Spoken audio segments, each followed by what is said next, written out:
Epidemiología. Suele ser una pregunta de examen de epidemiología. Pregunta en San Marcos, epidemio. No pregunta, sí, la vamos a poner en práctica absurdo. Pregunta. A veces se bloquean. Es verdad. Viene por la prevalencia, la incidencia. Saber que es una enfermedad prevalente definitivamente, vaya cardíaco es una prevalente, porque sepa eso para mí es importante, ¿no? Porque es una enfermedad dentro de las complicaciones cardiovasculares, ¿no? Y sabemos que la enfermedad cardiovascular está a la cabeza, incluso de las enfermedades que causan mayor mortalidad, ¿no? Bueno, felizmente qué bueno que no pregunten, ¿no? Esto es un poco de fisiopatología. Esto sería básicamente un repaso, ¿no? Ustedes ya han hecho fisiología, están en cuarto año, ¿no? Medicina interna, ¿sí? ¿Cuarto año? Ok. Esto habla un poco de la regulación del gasto cardíaco. Para empezar, para entender esto, debemos primero saber qué es gasto cardíaco. ¿Ustedes saben qué cosa es el gasto cardíaco? ¿Cuáles son los factores que intervienen en el gasto cardíaco? Hay una fórmula para gasto cardíaco. La frecuencia cardíaca interviene, obviamente. El volumen sistólico.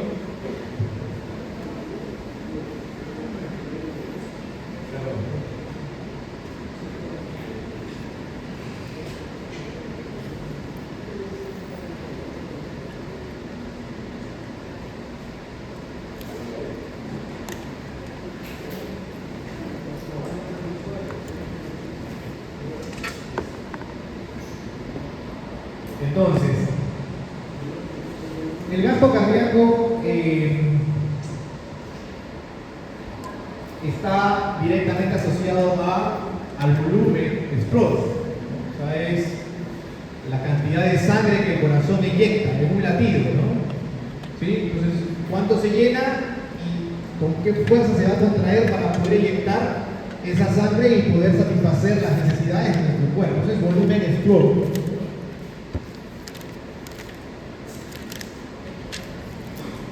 Pero el gasto cardíaco se mide en minutos. Entonces, si hablamos de un latido cardíaco, lo multiplicaremos por la cantidad de latidos cardíacos en un minuto. ¿Ok? Entonces será por la frecuencia cardíaca. Eso me da el gasto cardíaco al minuto. ¿Cuánto es el gasto cardíaco promedio? 5 litros por minuto aproximadamente.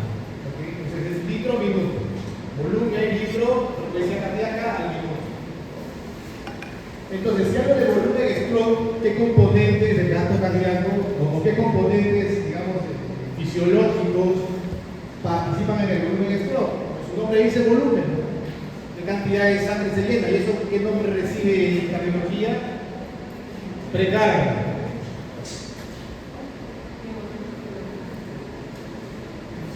Precarga es volumen, ¿no?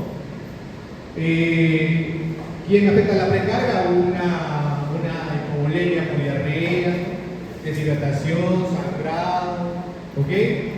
Precarga.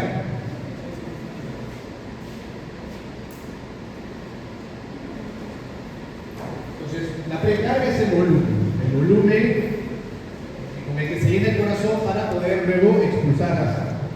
Y el stroke se refiere a la fuerza, ¿no?, de contracción, y eso directamente asociado al músculo cardíaco. ¿Sí? Si yo tengo un infarto, mi fuerza de contracción va a estar disminuida. Entonces, cuando hablo de stroke, me refiero, por ejemplo, a la fracción de eyección, ¿no? Es la fuerza con la que el corazón inyecta la sangre. Y un tercer componente que también participa acá, yo puedo que tenga una buena fracción de eyección, ¿no?, un buen volumen de contracción, pero quizás tengo una estenosis aórtica, y por más que yo tenga fuerza de contracción y buen volumen, no sale la cantidad de sangre que necesito. Esa fuerza que se opone a la salida de la sangre, ¿cómo se llama? Poscarga. Entonces, al final, el gasto cardíaco depende de la precarga, de la fuerza de contracción, de la eyección, de la poscarga y de la frecuencia cardíaca. Cualquier cosa que me altere esto me va a afectar el gasto cardíaco. Entonces, ¿cómo está regulado el gasto cardíaco? Por el volumen latido, ¿no? El volumen stroke es el volumen latido, la frecuencia cardíaca, y el volumen latido de quién depende, de la recarga, de la inyección o la contractilidad, de la poscarga. Todo eso me da el gasto cardíaco. ¿Sí? Y el gasto cardíaco, ¿cómo está asociado a la presión arterial? Porque clínicamente yo puedo, o sea, cuando hablo de clínicamente, digo a través de un examen físico, yo puedo saber cómo está el gasto cardíaco. Difícil, pero sí puedo a través de la presión arterial ver si ese gasto está bien o no. ¿Por qué? Porque la presión arterial igual, si tengo que desdoblarlo en una fórmula, ¿cómo está conformada? El gasto cardíaco por resistencia vascular periférica. El gasto cardíaco es la presión sistólica, resistencias, presión diastólica. Entonces, si yo tengo un paciente con hipotensión, y no solo hipotensión, porque hay personas que son hipotensas pero están bien, sobre todo mujeres jóvenes de 80 a 50 de presión y están normal. Y no voy a decir que tenga relación el gasto cardíaco con la resistencia. Entonces, yo hablo de tener un problema aquí cuando tengo alguna alteración clínica. En el caso de hipotensión, puede que de repente tenga pacientes con signos de mala perfusión, cianosis, palidez, frialdad, trastorno del estado de conciencia. Entonces digo, esta paciente está haciendo no solamente hipotensión, sino que está haciendo signos de gasto bajo, ¿no? Y si es que no lo trata a tiempo, puede derivar en un shock. Y el gasto cardíaco, la hipotensión, bueno, ya hablarán seguramente en algún momento de shock, ¿no? Los distintos tipos de shock, polémico, distributivo, cardiogénico, etc. Entonces, una paciente con hipotensión y signos de mala perfusión, yo puedo presumir que tiene problemas con el gasto cardíaco. Y si además, si a eso le agrego que tiene frialdad distal, cianosis o palidez, puedo también presumir que tiene problemas con la resistencia vascular y que de repente está muy elevada la resistencia vascular. Porque cuando hay vasoconstricción distal, es como que ustedes pongan la mano en agua helada, se vasocontrae en la circulación periférica. ¿Y qué resulta de eso? Cianosis, frialdad. Tengo un paciente con cianosis, frialdad, signos de bajo gasto, o estos son shock cardiogénicos probablemente. Entonces, clínicamente yo puedo saber si es que hay problemas de aquí, definitivamente primero viéndose la hipotensión, porque sin hipotensión es muy raro que esto se afecte. Puede pasar, pero no es lo usual. ¿Okay? Entonces, al final la presión arterial depende del gasto cardíaco, la resistencia periférica. Entonces, todo esto de acá te habla un poquito de cómo el organismo trata de sostener, ¿no? La presión arterial. Y cuando ocurre algún problema con alguna de esas variables, tenemos mecanismos que en un primer momento se van a activar. Si por ejemplo cae mi gasto cardíaco y de pronto la cantidad de sangre que inyecta mi corazón ya no tiene buena presión, ¿quién se afecta? ¿Quién detecta eso? Los vasoreceptores carotídeos. ¿No? La persona está cerca de las carótidas. ¿No? La carótida detecta que no hay buena presión, ¿no? Que la presión en los vasos carotídeos es baja, se activan los vasoreceptores. Y entonces, ¿qué ocurre como consecuencia de ello? Vasoconstricción, porque detecta que la presión no es buena. Estos son, digamos, uno de los primeros mecanismos que van a tratar de equilibrar algún desorden en mi presión arterial. Si esto no logra compensar, se activan otros centros reguladores, ¿no? Neurogénicos generalmente, sistema nervioso central, ¿no? Y se activa, por ejemplo, ya el sistema adrenérgico, renina, angiotensina, aldosterona,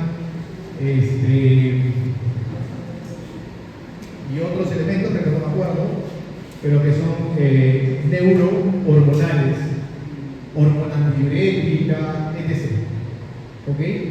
Entonces, eso que les he tratado de explicar ahí es esto. ¿Entendieron? ¿Sí? ¿Quedó claro?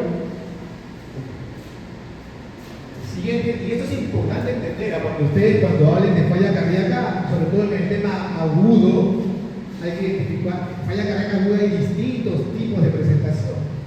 Claro, verán el día que hagan la clase de falla cardíaca y todo va a depender de qué cosa es lo que está mal. El gasto cardíaco, la resistencia vascular, si es el gasto que está mal, la precarga, la fe, la precarga. Ok.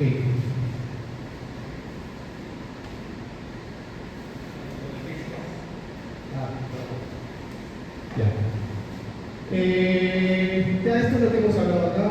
¿Cuáles son los determinantes del gasto cardíaco? Espero que no. Esa es una pregunta que sale en el examen, ¿verdad? De todos estos, ¿cuál es o cuál no es? Ya saben todo, ¿no? Pre, post, contractilidad, frecuencia cardíaca, ¿ok?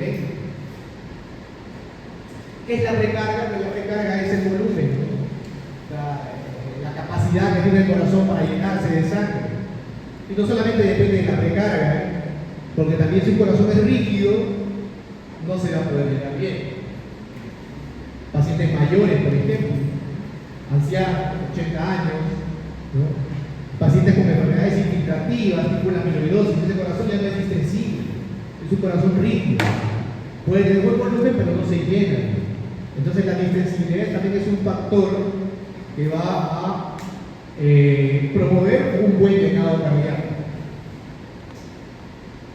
¿Okay? El estiramiento de la fibra miocárdica antes de la contracción.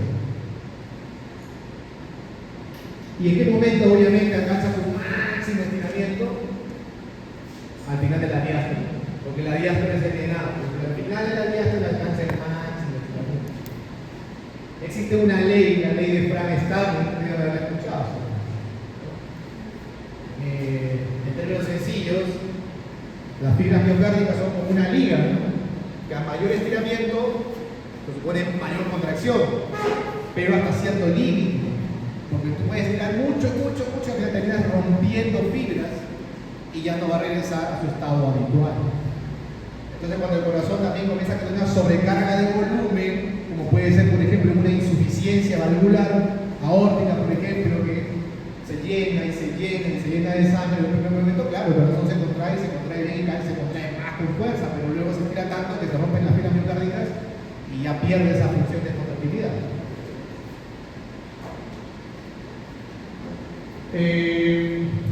¿Cómo se valora en cardiología? A través de hay dispositivos invasivos. Deben ustedes haber escuchado el catéter de Swan-Ganz, o no han escuchado el catéter de Swan-Ganz. El ganso le dicen también. O otro, quizás, pero este sí no es tan directo. Lo que pasa es que el catéter de Swan-Ganz sí va directo hasta la arteria pulmonar. Es un catéter, es un tubito muy delgadito que viene por la vena, generalmente lo introducimos por la vena auricular posterior o por la subclavia. Ustedes saben que la vena, ¿dónde va a llegar? A la aurícula derecha, a través de la vena cava superior. Llega a la aurícula derecha, pasamos hacia el ventrículo derecho, subimos por la arteria pulmonar y la metemos hasta donde se enclave, hasta donde ya no pueda avanzar más. Por eso se llama presión de enclavamiento. Entonces estará por acá. ¿Ya? Entonces lo metemos hasta ahí y medimos cuánto es la presión, porque el catéter tiene un dispositivo, un sensor para medir la presión. Entonces medimos cuánto es la presión, en este caso de la arteria pulmonar.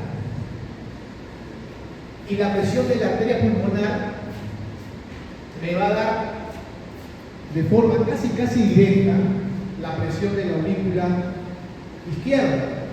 Yo siempre digo, en cardiología, no sé si ustedes porque todo es retrógrado, todo va para atrás. Si yo tengo un problema en el ventrículo izquierdo, tengo un problema en mi aurícula izquierda. Si tengo un problema en mi aurícula izquierda, tengo un problema en mis vasos pulmonares. Si tengo un problema en los vasos pulmonares, tengo un problema en el ventrículo derecho. Si tengo un problema en el ventrículo derecho, tengo un problema en la aurícula derecha. Si tengo un problema en la aurícula derecha, tengo un problema en los vasos venosos sistémicos. ¿Ok? Entonces todo es atrás. Entonces, si yo estoy midiendo la presión en mi arteria pulmonar y lo que quiero yo medir es las presiones del lado izquierdo, si yo tengo presiones elevadas en el lado izquierdo de mi corazón, si hablo que todo es retrógrado, retrógradamente tendré presiones elevadas en la pulmonar. Porque si la presión se eleva en las venas pulmonares, se eleva en los capilares pulmonares, se eleva en la arteria pulmonar. Entonces, con mi Swan-Ganz, midiendo la presión de la arteria pulmonar, yo puedo saber cuál es mi presión en las cavidades izquierdas, en el ventrículo izquierdo. Presión de fin de diástole. ¿Okay? Entonces, la presión de fin de diástole del ventrículo izquierdo podemos medirlo a través de la presión en cuña, así se llama. Presión en cuña de la arteria pulmonar, también lo pueden encontrar como presión de enclavamiento de la arteria pulmonar. ¿Okay? También se puede hacer con un ecógrafo, con una ecocardiografía también podemos medirla. Y esto sí es fácil directo, la PVC. Porque con la PVC solamente estoy midiendo la presión de las venas, ¿ya? Pero ¿qué pasa si yo tengo, por ejemplo, un paciente con falla cardíaca derecha? Vamos a suponer que tengo un paciente con tromboembolia pulmonar. Yo decía que todo es retrógrado, ¿no? Si yo tengo un paciente con tromboembolia pulmonar, lo que tengo es una obstrucción de la arteria pulmonar. Y de allí hacia atrás voy a tener problemas, pero no hacia adelante. Si yo tengo una tromboembolia de arteria pulmonar, las presiones del lado izquierdo van a estar normales. Van a estar normales. Entonces, si yo tengo solo un dispositivo como es la PVC, que me mide la presión en la aurícula derecha, esa presión de la aurícula derecha está aumentada, pero no por un incremento de la presión del ventrículo izquierdo. Está aumentada por un incremento de la presión de la arteria pulmonar, de manera aislada. Mientras que el Swan-Ganz pasa y se enclava en la parte más distal de la arteria pulmonar. Entonces, la PVC, si bien es cierto, si es que, ¿cuándo me funciona? Cuando el sistema cardiovascular está intacto, cuando no hay problema. O sea, si yo tengo una estenosis, por ejemplo, de atributo, la PVC está altísima, pero porque el problema es la estenosis tricuspidia, todo es para atrás. Pero mi BD está normal, mi AR está bien, mi BI está bien, ¿entienden? O sea, todo va hacia atrás. Entonces la PVC, si bien es cierto, se puede usar para un poquito saber cómo está la presión en fin de diástole, pero tiene algunos errores. Pero bueno, si le preguntan qué mecanismo podemos usar para medir la presión en diástole, la presión en cuña de la arteria pulmonar, la PSP o la presión venosa central. Eso es teoría y también con ecocardiografía. Y clínicamente, ¿cómo podría saber? De repente por ahí viendo inmunización yugular, ¿no? Que si el sistema está conservado, podría traducir presión incrementada de fin de diástole. Por eso que uno de los criterios mayores dentro de los criterios de Framingham para hacer diagnóstico de falla cardíaca es inmunización yugular. ¿Entendieron? Si algo no entiende, pregunten, ¿eh?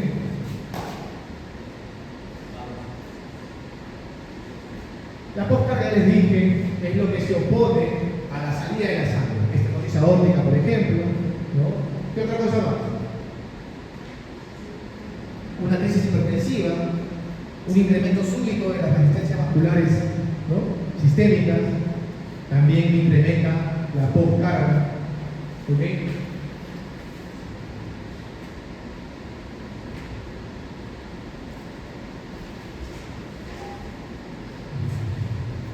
Ya hablamos de la precarga, poscarga, fuerza que se opone a la salida, a la contracción ventricular, ¿no? Precarga, la longitud de la miofibria en reposo, o sea, la máxima elongación de la fibra, ¿no? Al final de la diástole, ¿no? Antes de la contracción ventricular, al final de la diástole. Bueno, ¿qué es la falla cardíaca? Esta es la definición, ¿no? Anomalías en la estructura o función del corazón que originan incapacidad básicamente para satisfacer las necesidades del metabolismo de los tejidos. Y puede ser con problemas en la precarga, en la poscarga, en la fuerza de contracción. Todo aquello que sea una condicionante para para no poder satisfacer las necesidades metabólicas de los tejidos, eso es falla cardíaca.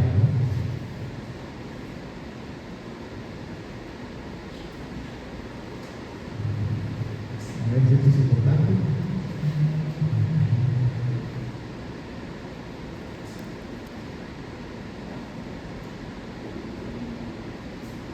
Supongo que acá debe estar el cuadro de Framingham, así que vamos a ver. Patología. Los síntomas. Esto quizás más adelante vamos a encontrar Framingham, pero nosotros hacemos la evaluación diagnóstica clínica utilizando los criterios de Framingham. ¿Cuáles son los criterios mayores? Adaptación y compensación yugular, reflujo hepatoyugular. Si hablamos de disnea, pero ¿qué tipo de disnea? Cualquier disnea, la disnea paroxística nocturna, ¿qué más? La congestión pulmonar, el edema del pulmón, y eso ¿cómo lo traduzco en clínica? Crépitos, ¿no? Crépitos, ¿qué más? La ortopnea, peor todavía, no se pueden echar, la ortopnea. ¿Qué más? Otro criterio mayor, la cardiomegalia. Luego corazón grande, o mi electrocardiograma veo signos de una cardiopatía estructural y un paciente con edemas y todo, eso refuerza el diagnóstico de falla cardíaca. Por eso que nosotros cuando nos interconsultan, el paciente de falla cardíaca y un electro normal, es rarísimo pensar en falla cardíaca sin cardiopatía estructural. Es raro. Otros signos como hepatomegalia, edemas, taquicardia, ¿no? Taquidia son signos menores en Framingham. El tercer ruido cardíaco también es otro signo mayor dentro del Framingham para diagnóstico de falla cardíaca.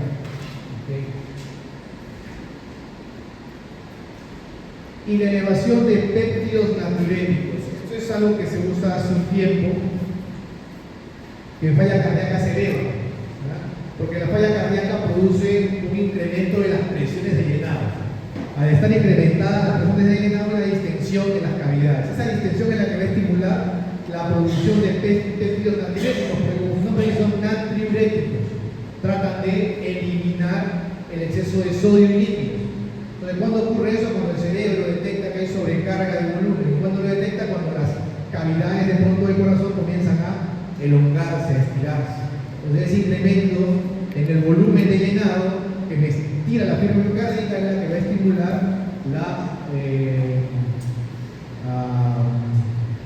la aparición de péptidos natriuréticos en sangre para que se facilite la diuresis.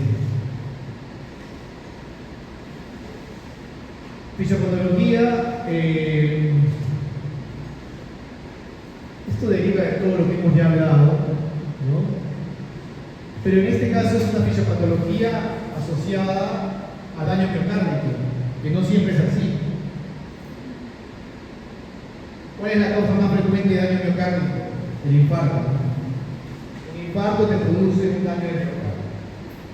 Si hay un daño de miocardio y de pronto ese corazón pierde su fuerza de contracción, va a tener una imposibilidad, una sobrecarga de volumen, porque no puede trabajar con esa carga que normalmente podría hacer.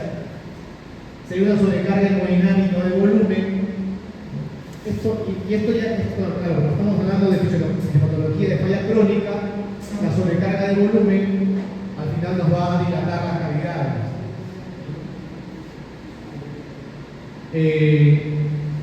Ya les decía yo que cuando hay una sobrecarga de volumen se activan neurohormonas, ¿no?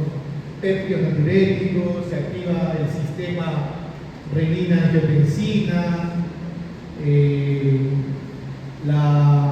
sistema aldosterona, el sistema simpático, todo esto con la finalidad de equilibrar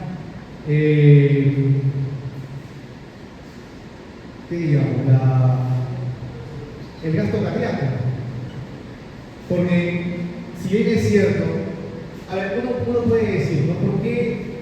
¿Por qué se activa el sistema renina-angiotensina? El sistema renina-angiotensina produce vasoconstricción y produce también retención de fluidos, ¿ya? Entonces, ¿Por qué en un primer momento, por qué mi cuerpo, si tengo una sobrecarga de volumen, por qué quiere retener más fluidos? Porque la sobrecarga de volumen es a nivel cardíaco, pero a nivel de los vasos sanguíneos, lo que sale es poco, o sea, no sale mucho volumen. Por más que mi corazón esté sobrecargado, si tengo un problema en el miocardio, no va a haber buena contractilidad, por tanto mi gasto cardíaco no va a ser bueno, por más que mi corazón esté sobrecargado. Entonces, mi cuerpo detecta como que en mis vasos sanguíneos hay poca sangre, y lo primero que va a comenzar a hacer es a retener más fluidos. Pero esa retención de fluidos es dañina para mi cuerpo, para mi corazón por lo menos, porque por sí está sobrecargado. Entonces, es una mala interpretación, digamos, que claro, que con buena intención hace mi organismo para poder equilibrar estos problemas. Es por eso que en falla cardíaca crónica, no sé si ustedes ya han visto, ¿qué medicamentos usamos? Usamos inhibidores, ¿no? Ciegas, inhibidores de enzima, convertidores de enzima. ¿Qué más? Usamos antialdosterónicos, ¿no? Justamente para poder regular la activación de estos sistemas, que en un primer momento pueden ser buenos, pero a la larga ya se tornan malos.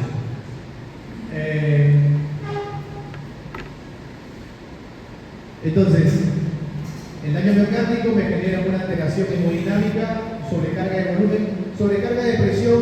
Esto sería, por ejemplo, en los pacientes con hipertrofia ventricular producido por hipertensión arterial o producida por estenosis aórtica, ¿no? Igual, el incremento en la poscarga me va a reducir el gasto cardíaco. Entonces, como está reducido el gasto cardíaco, se activan los sistemas neuromorales, sistema simpático, renina-angiotensina, aldosterona y péptidos natriuréticos, con la finalidad de mejorar mi gasto cardíaco. Esto solamente para puntualizar y para que quede claro. Si yo tengo un paciente con shock cardiogénico, no, pero acá sí no puede confundir. A lo mejor no meto eso. Ya, esto está bien, está claro. Recuerden, acá puede ser problemas de volumen de la precarga o problemas de la poscarga. La pre o poscarga le pueden generar falla cardíaca. La falla cardíaca me va a generar respuesta de sistemas neuronales que van a tratar de mejorar mi gasto cardíaco. Activación simpática, activación del sistema renina-angiotensina-aldosterona y liberación de péptidos natriuréticos. ¿Okay? Este es el resumen de lo que quiere decir esta tabla, esta gráfica.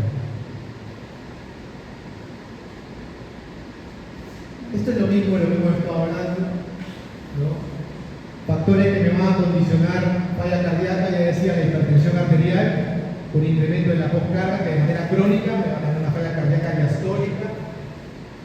Diabetes, que va a estar asociado a la enfermedad arterial, y las enfermedades en arterias me van a producir isquemia, y la isquemia me produce problemas en la contractilidad. Entonces ahora tenemos una falla cardíaca sistólica, ya sea falla cardíaca diastólica o sistólica, me van a generar una injuria miocárdica por sobrecarga de presión, en el caso de la hipertensión, por sobrecarga de volumen, si es una dificultad en el vaciamiento de sangre producto de un infarto.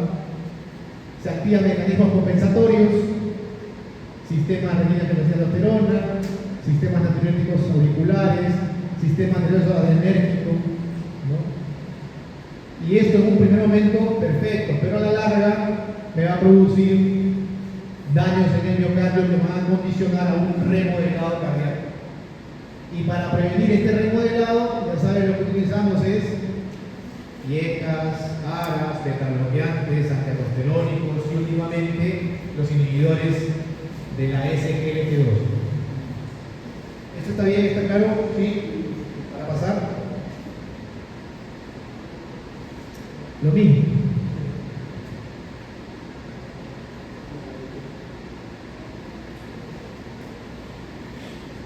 Lo mismo, fisiopatología, daño miocárdico, deterioro de la capacidad de llenado o de vaciado, drenado, vaciado,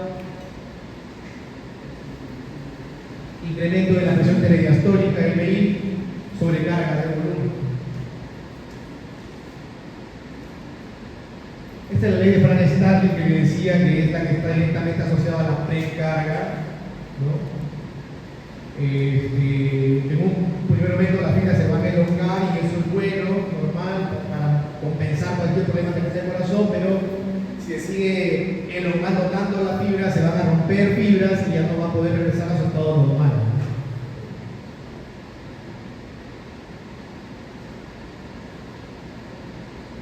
A la larga, si existen incrementos de volumen crónicos, como en el caso de la insuficiencia aórtica, que cada vez va a llenar más y más y más ese ventrículo, me va a condicionar a una ruptura de fibras, menor fuerza de contracción, menor volumen de inyección.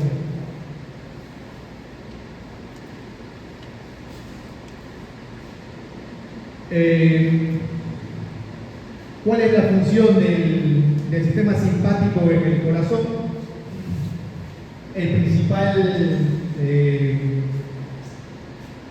objetivo es aumentar la vasoconstricción, ¿no? Ya les dije, ¿no? Por más que el corazón esté sobrecargado, si yo tengo algún problema que detecte mi vaso sanguíneo, ¿no? Donde existe una reducción de la presión de la sangre, se va a vasocontraer. Entonces, vasoconstricción para sostener esto, que es la presión arterial. Entonces, si yo tengo un problema, una caída en el gasto cardíaco, ya sea por problemas de la precarga, de la postcarga o de la fracción de inyección, un primer mecanismo es incremento de la resistencia vascular periférica, y eso a través de la descarga simpática. También va a incrementar, si es por un problema de precarga, incrementa mi frecuencia cardíaca, también directamente asociado a descarga simpática. Incrementa mi fuerza de contracción, inotropismo positivo, también asociado a una descarga simpática. Entonces el simpático aumenta la fuerza de contracción, aumenta la frecuencia cardíaca, aumenta la resistencia vascular periférica.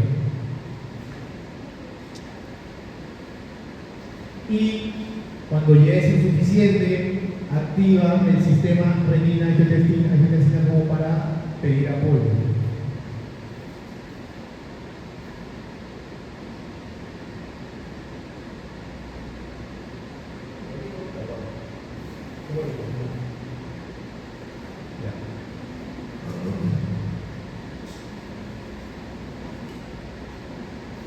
Esto es una pregunta que he visto en exámenes, ¿no?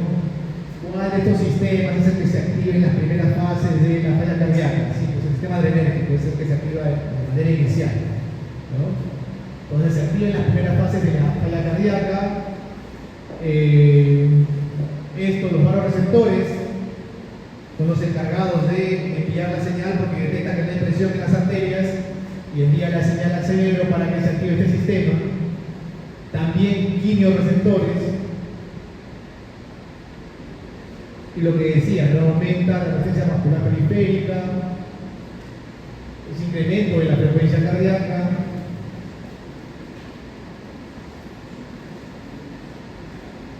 genera aumento de esta E. No sé. Bueno, te veo muerte súbita, te ves al frente de ventricular. Acá supongo que lo que han querido decir es que cuando hay, vamos a suponer, un infarto, por ejemplo, pero un infarto de miocardio, el sistema adrenérgico se activa tremendamente. Por eso un paciente con infarto lo encuentran ustedes, y si es un infarto importante, con una vasoconstricción importante, con frecuencia cardíaca elevada, pero además en ese tejido que está dañado del corazón va a comenzar a generar focos de arritmia. Y cuando la descarga simpática es muy alta, en esos focos de arritmia, producto del daño miocárdico, puede desarrollar taquicardia ventricular.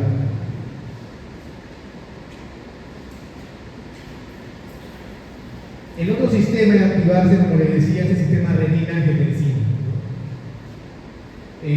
Se activa, esto sí, por hipoperfusión renal. Entonces el riñón, digamos, así como en el caso del sistema adrenérgico, los varoreceptores eran los encargados de activar este sistema.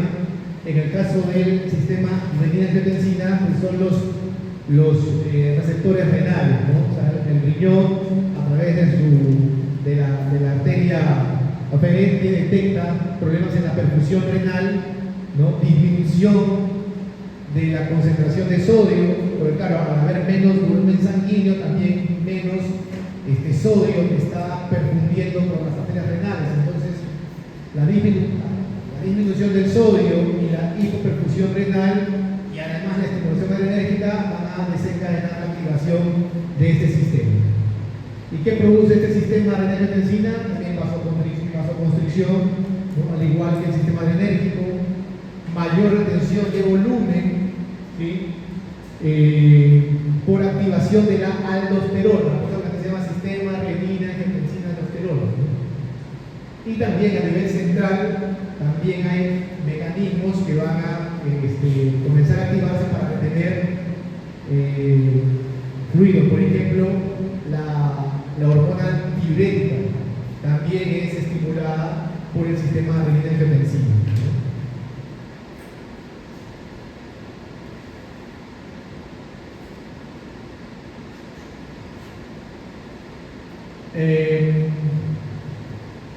Estos sistemas, no sé si acá está el sistema,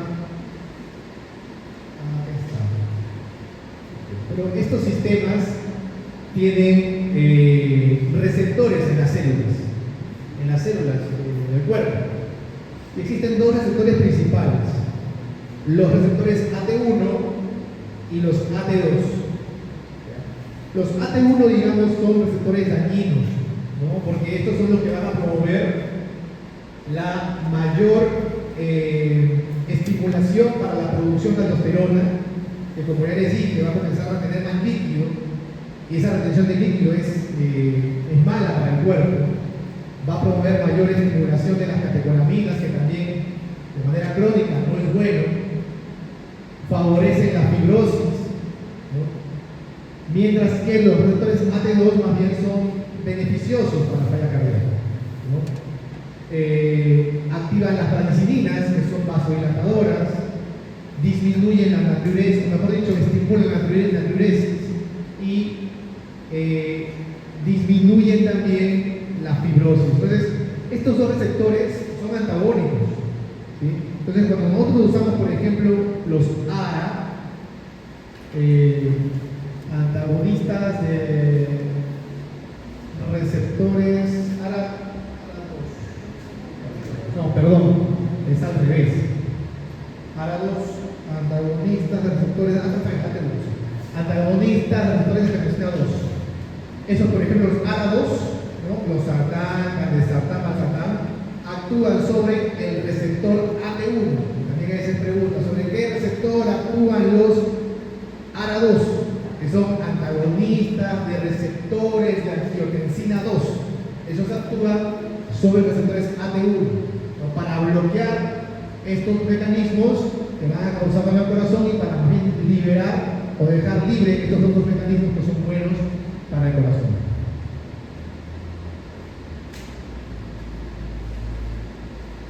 Como les decía, la angiotensina 2, a través de la activación de los receptores AT1, promueve la fibrosis cardíaca, ¿no? La mayor liberación de aldosterona, la retención de sodio, ¿no? La fibrosis en el corazón. Aquí está.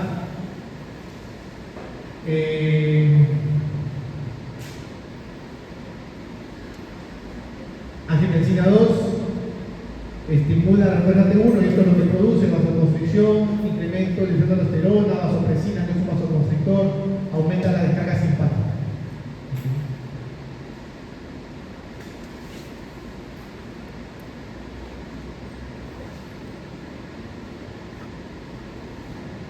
La hormona antidiurética también es otra neurohormona que es estimulada durante falla cardíaca, porque recuerden que falla cardíaca, vuelvo a repetir, el organismo no detecta la sobrecarga de volumen en el corazón, o la detecta de forma parcial.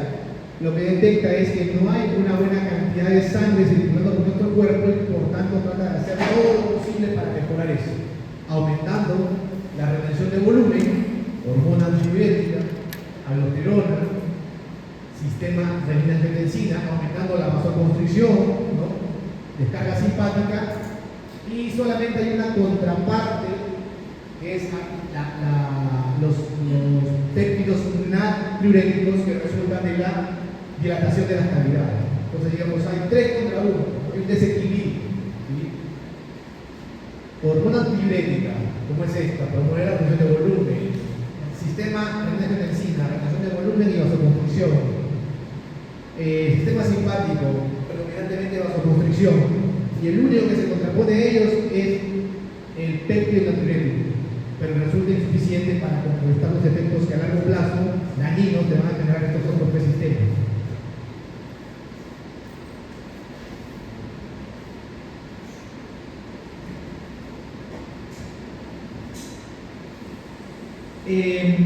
Existen medicamentos, o sea, y bueno, un poquito ya para ir a la parte terapéutica.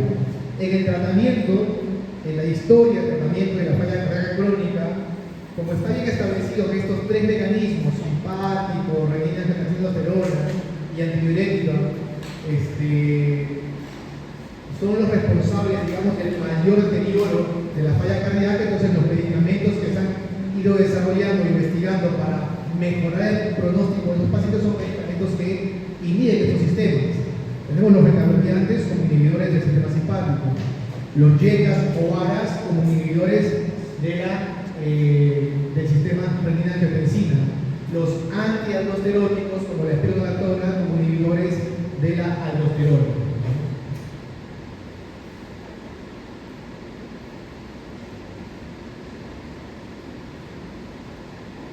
Fisiopatología, ya hemos estado hablando un poco de esto.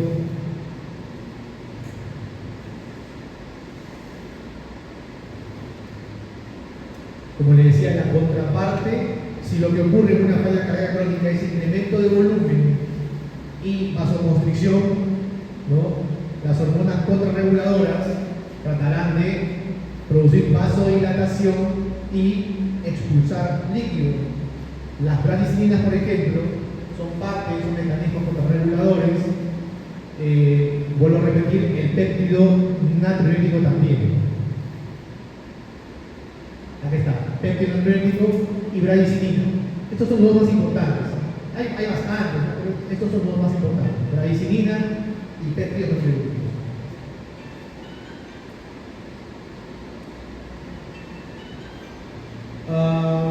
Bueno, péptidos natriuréticos existen varios tipos.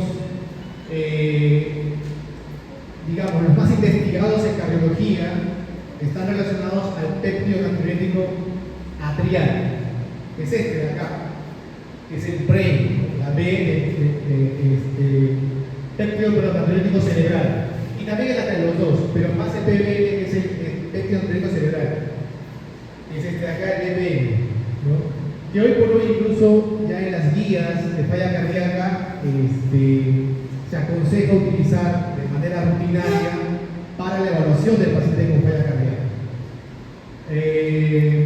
Como les decía, ¿cuándo es que se produce? Se produce el péptido natriurético atrial como respuesta a un incremento de las presiones de llenado que van a producir distensión de las vías miocárdicas, tanto auriculares como ventriculares. Las auriculares te van a generar desarrollo de un péptido natriurético atrial y las ventriculares péptido natriurético cerebral.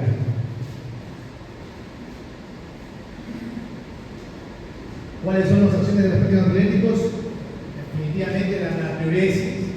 También son vasodilatadores. Todo lo que te mejora, inhibe el sistema renina-angiotensina, inhibe el sistema simpático, ¿no? Básicamente estos son los que deben ustedes recordar. También son antirremodeladores. Yo les decía que al final la liberación o la activación excesiva de estos mecanismos, vuelvo a repetir, simpáticos, sistema renina-angiotensina, aldosterona, van a promover la fibrosis. Los péptidos natriuréticos todo al revés, ¿no? Inhiben estos sistemas y además disminuyen la fibrosis miocárdica, ¿no? Vasodilatadores y además natriuréticos.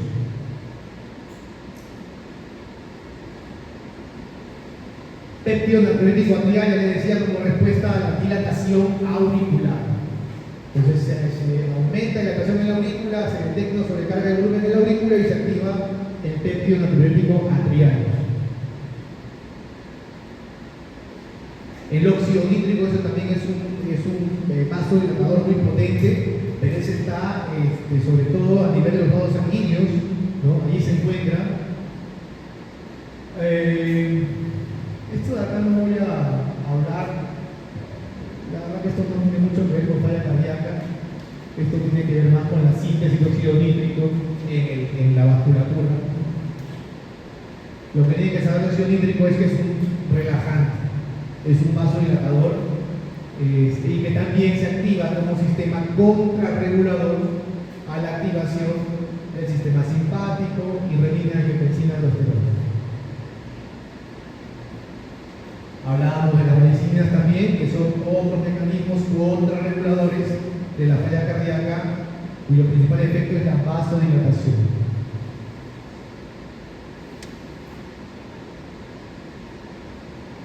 Estos son los factores de riesgo para falla cardíaca, que son todos los factores de riesgo cardiovasculares que se les puede a ustedes ocurrir: obesidad, tabaquismo, hipertensión, diabetes, enfermedad renal.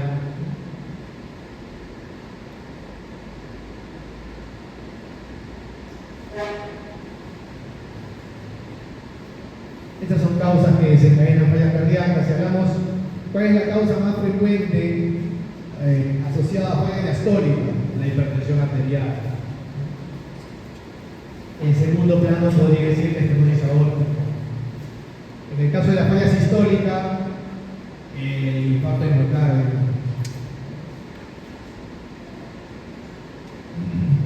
Menos frecuente las miocardiopatías, pero bueno, esas son causas hay varias. Pero las principales, falla sistólica, infarto o enfermedad coronaria, se quiere llamarlo así. Falla diastólica e hipertensión arterial. Estenosis aórtica por ahí, un poco más alejada.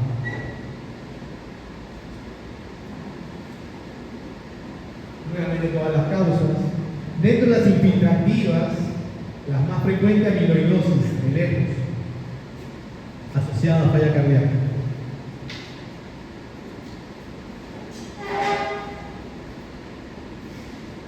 Y también en el caso de pacientes con fallas jóvenes, con falla cardíaca dilatada, la enfermedad de Chagas.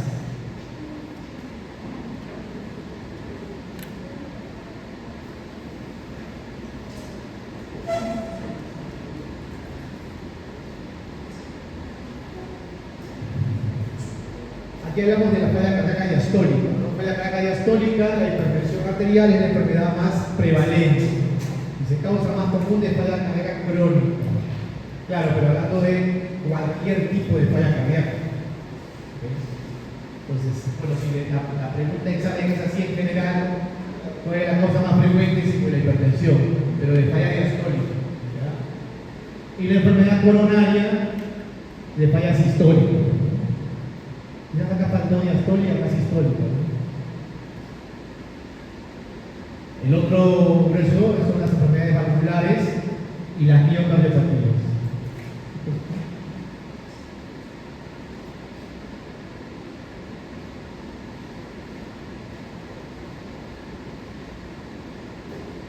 Es un poco lo que hemos estado hablando.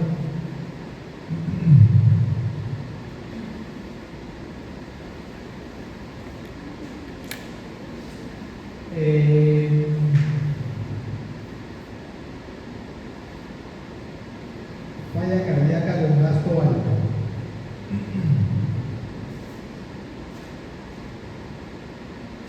¿Qué se les ocurre? Dijimos que la falla cardíaca es la incapacidad, ¿no?, del corazón para poder satisfacer las demandas del organismo, ¿no?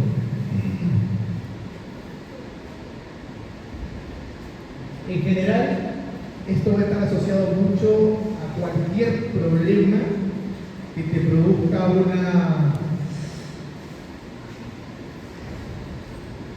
una taquicardia muy importante.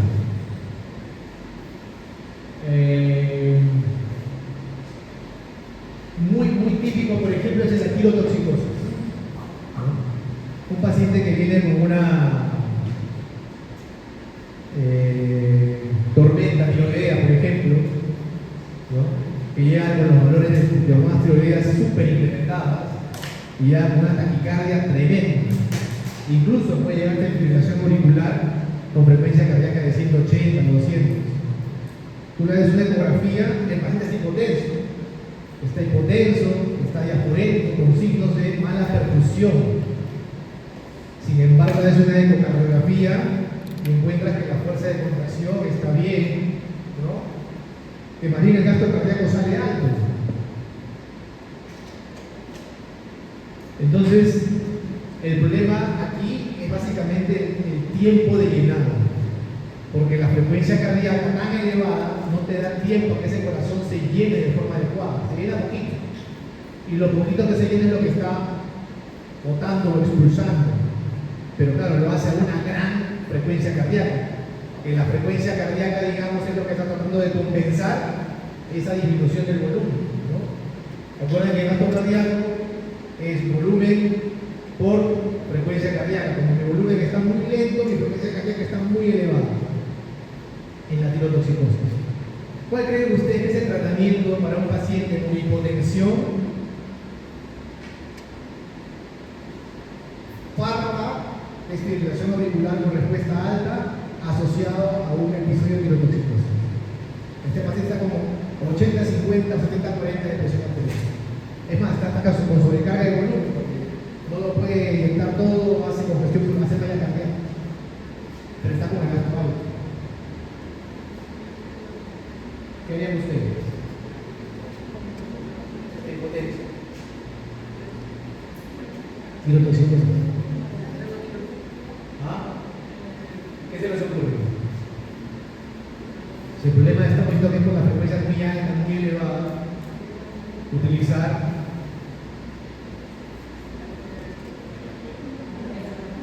cronotrópicos negativos, y los más, digamos, eficientes son los betabloqueantes. Peor aún si tienen problema de tiroides, el hipertiroidismo, usamos propanolol, ¿no? Para controlar también, de pasadita tiene efectos sobre el órgano tiroideo. Entonces, he visto yo pacientes de este tipo en emergencia, y a veces nosotros llegamos a la emergencia, está el emergenciólogo, tú le dices, dale betabloqueante. ¿Cómo le haces betabloqueante? Dale betabloqueante. Es como contraproducente, porque supuestamente está congestionado, está con signos de bajo gasto, está hipotenso, y le haces betabloqueante que baja la presión arterial. Es que el problema no es, en el sistema no es la fuerza de contracción, no es el llenado, el buen volumen de llenado, sino que es el tiempo que para llenarse es muy corto. Entonces mejoras tú la frecuencia cardíaca y sube la presión arterial, se descongestiona. Han habido casos de emergencia, no se lo digo así por decir, realmente han habido casos de emergencia.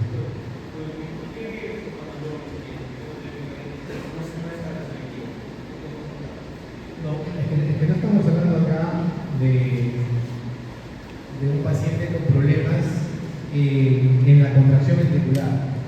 Para pacientes con falla cardíaca, con fracción de eyección baja, sí, no puedo usar cualquier betabloqueante. Y generalmente uso casos selectivos, cuando tienen la fracción de eyección baja, pero no es el caso. En este caso, paciente que tiene la fracción de eyección conservada, el músculo cardíaco está bien, la fracción es normal. Entonces ahí puedo usar cualquier betabloqueante. Y si estoy en el contexto de tirotoxicosis, el betabloqueante más usado o más recomendado es el propanolol. Por ese motivo uso propanolol.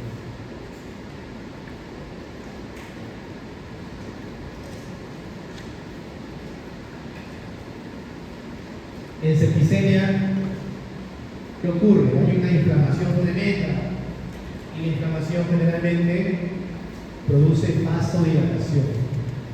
Entonces la vasodilatación es la que hace parecer que mi volumen intravascular es malo. Y no es que sea malo, es bueno, solo que está la descarga inflamatoria de la septicemia está dilatando mucho mis vasos sanguíneos. Entonces, ¿qué hago? Vasoconstrictor. ¿Puedo usar más volumen? Sí, también le paso un poquito más de volumen. Entonces, Si ustedes entienden esto de acá, que es la fisiología de esto, van a poder tratar este tipo de problemas. Y van a saber dónde es el problema, o sea, qué medicamento usan. Ok.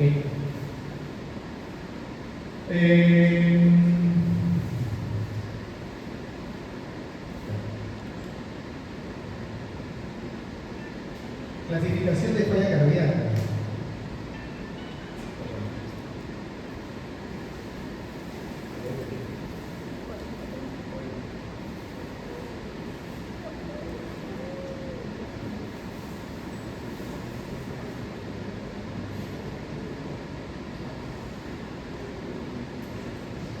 Esta clasificación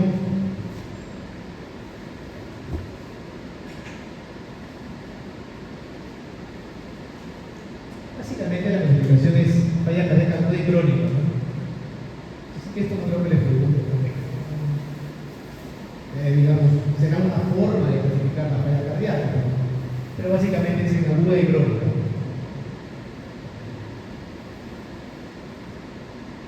Esta también es otra, sí, sistólica y diastólica, como hemos estado hablando hace un rato, ¿no?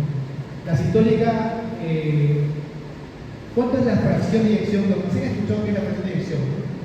¿Sí? ¿Están hablando de eso? Porque, claro, el corazón se llena, pero no es que expulse el 100% del volumen con el que se llenó.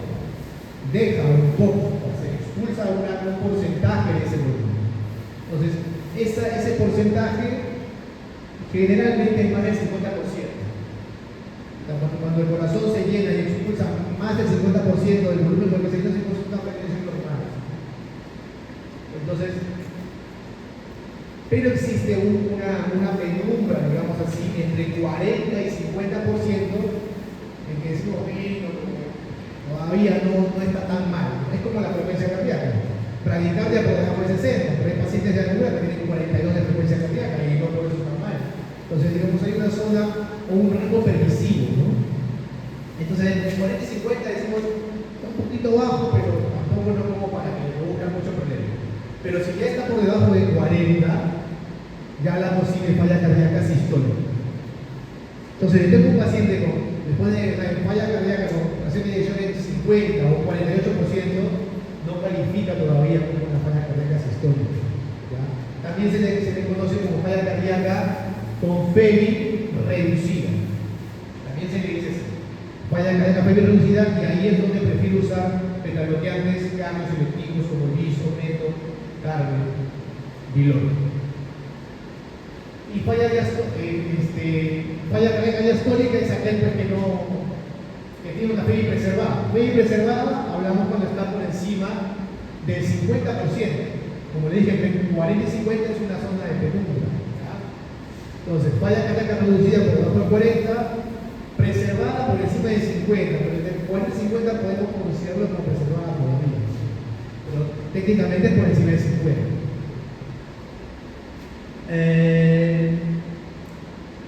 ¿Y cuándo hablamos de falla diastólica? Cuando tiene signos de falla cardíaca, ¿no?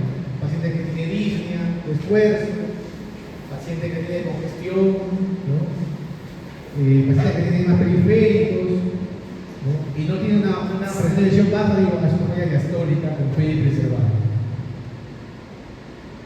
Causas: estenosis aórtica, hipertensión, hipertensión arterial.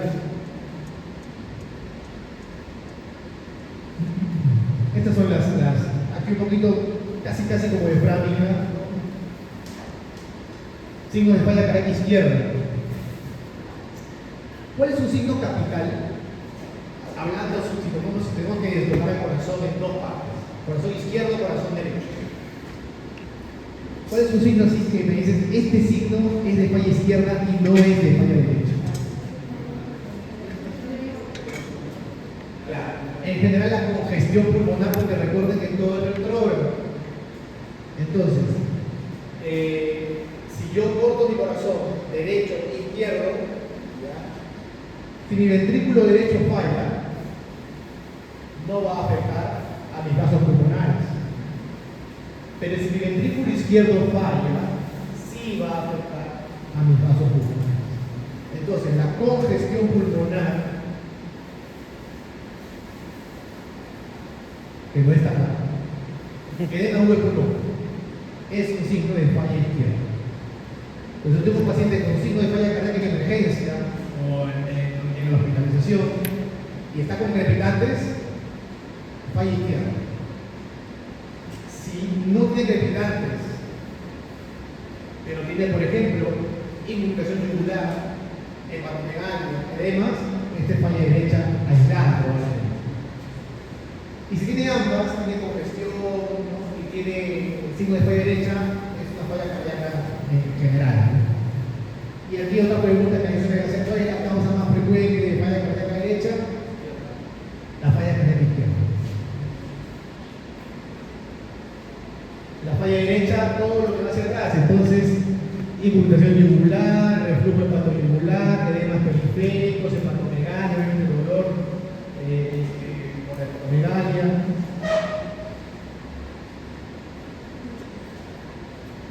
Clasificación de la NAIHA. Esto también sí es importante y me preguntan muchas veces, ¿no? La NAIHA te clasifica el estado físico o la capacidad física del paciente, que tanto con su falla cardíaca tolera la actividad física, ¿no? Entonces, un NAIHA 4, que es el más fácil, ¿no? Una clase funcional 4, el paciente ya prácticamente está ni hablar, le habla agitado, no puede presionar palabras largas, pero está un paciente que ya ha asociado mucho la falla terminal, la NAIHA 4, ¿no? Y NAIHA 1 es aquel paciente que tiene falla cardíaca, pero que puede desarrollar su actividad de forma normal. La NAIHA 1, falla cardíaca, pero desempeña su actividad cotidiana bien. NAIHA 4 es así, en reposo y hablar. Entonces el NAIHA 2 y el 3, el NAIHA 2 tiene una limitación leve y el NAIHA 3 una limitación moderada o incluso importante, pero todavía le permite desempeñar actividad física. Digamos, ¿no? Dificultad a esfuerzos leves, dificultad para respirar o mucho cansancio a esfuerzos importantes, pero pudieron que sea el esfuerzo. Y la 4 es el reposo.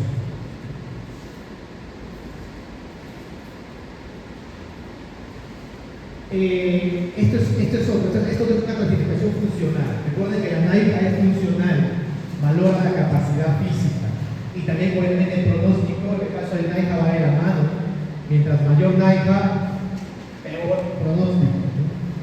Entonces,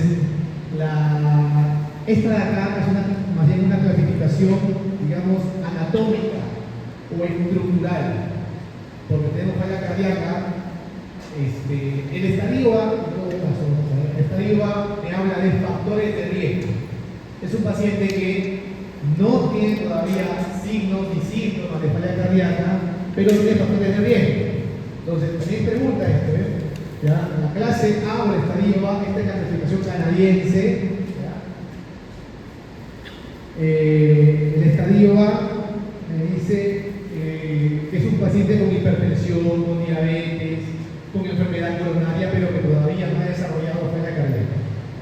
El estadio B me habla del paciente que ya hizo algún tipo de daño miocárdico, por ejemplo, un paciente con enfermedad coronaria que ha hecho un infarto y que le tomo la FEBI y la FEBI está en 45, no está todavía baja.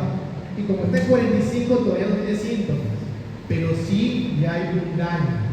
O paciente con hipertensión arterial que tiene hipertrofia ventricular, ya generó un daño estructural. O sea, no solamente hay factor de riesgo, sino también hay un daño estructural en el corazón.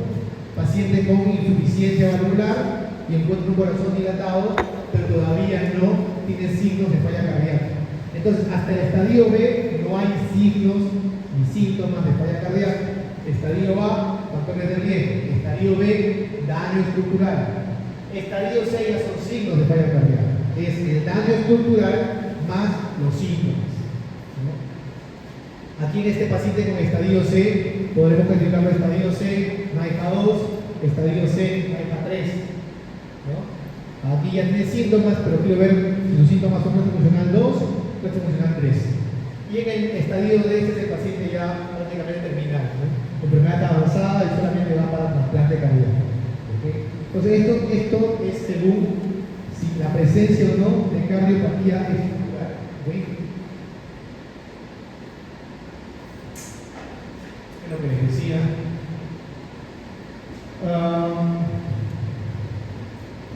Esta es la historia natural, obviamente, del paciente con motores de riesgo. Si no lo tratamos, no va a desarrollar problemas estructurales. Si no lo tratamos, va a desarrollar síntomas de falla cardíaca. Si no lo tratamos, llega a la fase terminal y se muere.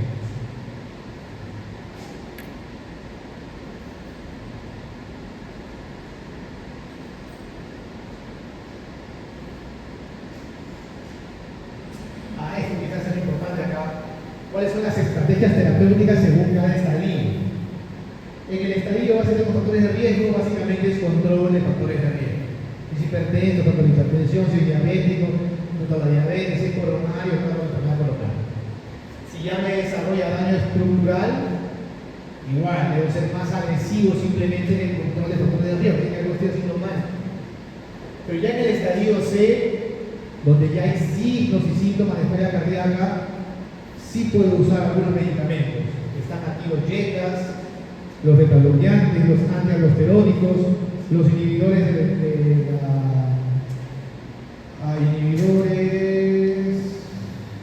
de la SGLT2 y los ARNI. Los ARNI son los inhibidores de la nepriquesina, que es un agonista de los receptores de péptidos diuréticos, que les decía, los péptidos son buenos ya. Este medicamento modula o regula la actividad de los péptidos diuréticos y además tiene también en sus componentes medicamentos como el valsartán, que es un ARA2. Y ya, bueno, a pesar de los medicamentos no funciona nada, TMO significa tratamiento médico óptimo. O sea, optimizar el tratamiento en el estadio C va a depender de qué tan deteriorada esté la función cardíaca y de acuerdo a eso tengo que usar estos medicamentos, diuréticos, vasodilatadores, para tratar de optimizar el tratamiento médico en el estadio C. Y si esto no funciona, debe pasar para trasplante, ¿no? Esto de acá, dispositivos de resistencia, son dispositivos pre-trasplante. Tengo un paciente que está con falla terminal, existen corazones artificiales que puedo colocar hasta que el paciente encuentre un donante para trasplante cardíaco.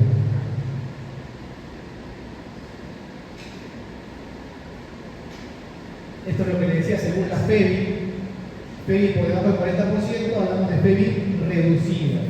Falla cardíaca FEBI reducida, FEBI por debajo del 40%. Entre 40 y 50, como les decía, es una zona de menudo. Por encima del 50%, FEBI preservada. ¿Okay? FEBI preservada, FEBI más del 50%. FEBI reducida, FEBI menos del 40%. ¿Ok? Básicamente eso. Y entre 40 y 50, nada, conmigo. A ver, algoritmo diagnóstico de falla cardíaca, ok.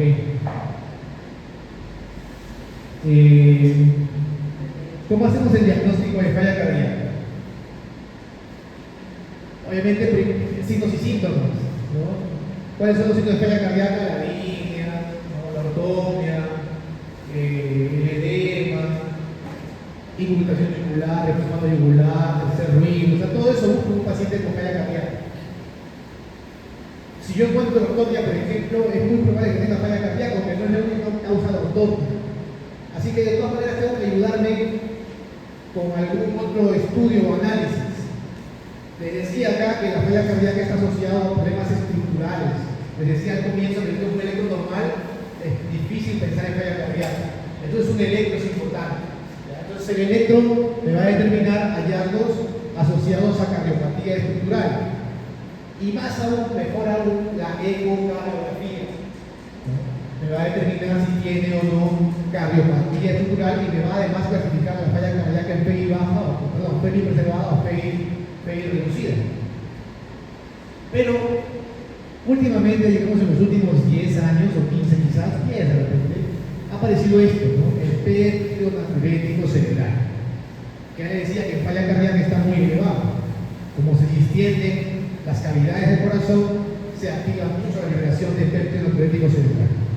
Entonces, esto de acá es un elemento que tiene un valor predictivo negativo alto. Quiere decir que si yo lo encuentro normal, descarto la posibilidad de falla cardíaca. No hay falla cardíaca con péptidos normales. Pero si lo encuentro elevado, no me está diciendo que haya falla cardíaca. Porque recuerden que su valor es predictivo negativo. Es como el dímero D. El dímero D negativo, en ciertas condiciones, me descarta trombosis venosa profunda. Positivo no me hace diagnóstico, lo mismo para el TEP, ¿no? Igual, positivo el ProBNP no me diagnostica falla cardíaca, pero si sale negativo sí me aleja el diagnóstico o me lo rechaza prácticamente, ¿ok? Entonces también es una herramienta que podemos usar para descartar en este caso falla cardíaca. Y acá están los fenotipos: reducida, preservada.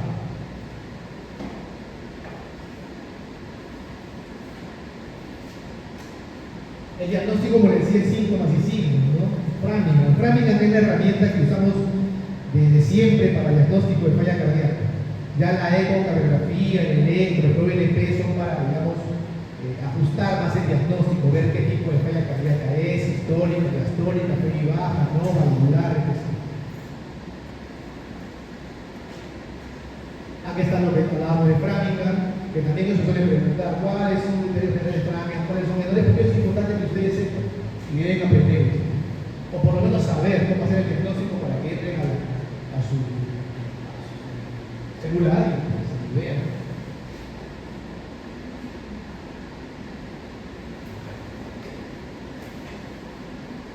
Todo lo que debemos buscar, ¿no?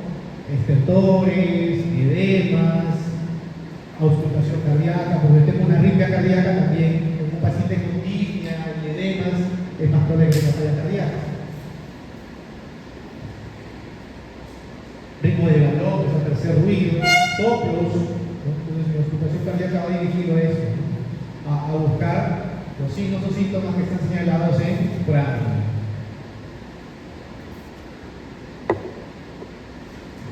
En un electrocardiograma, aquí está, lo que es un electro normal, es muy poca la probabilidad diagnóstica de falla cardíaca.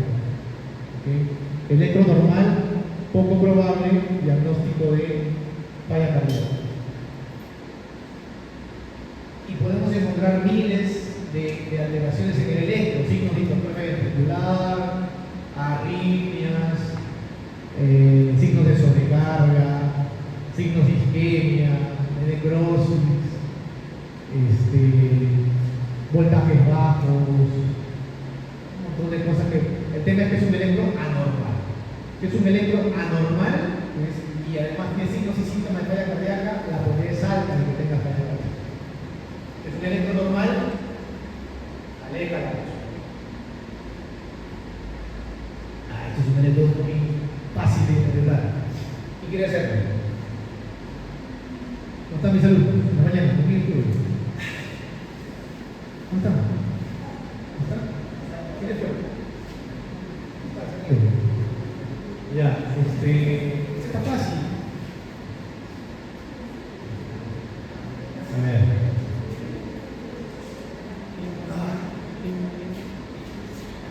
¿Cuántas llamas fallan? ¿Cuántas llamas fallan? ¿Qué? ¿Cuánto? 4-3.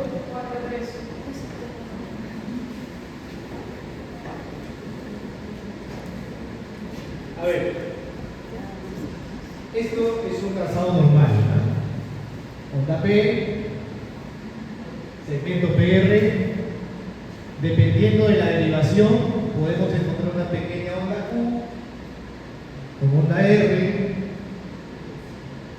la S, mi segmento ST, que nunca es plano, es ascendente, y mi onda T. Este es un trazado normal. Si yo veo esta imagen en el es normal, ¿ok? Y esto no veo allá, ¿o sí? No, ya, El trazado tiene una zona isoeléctrica.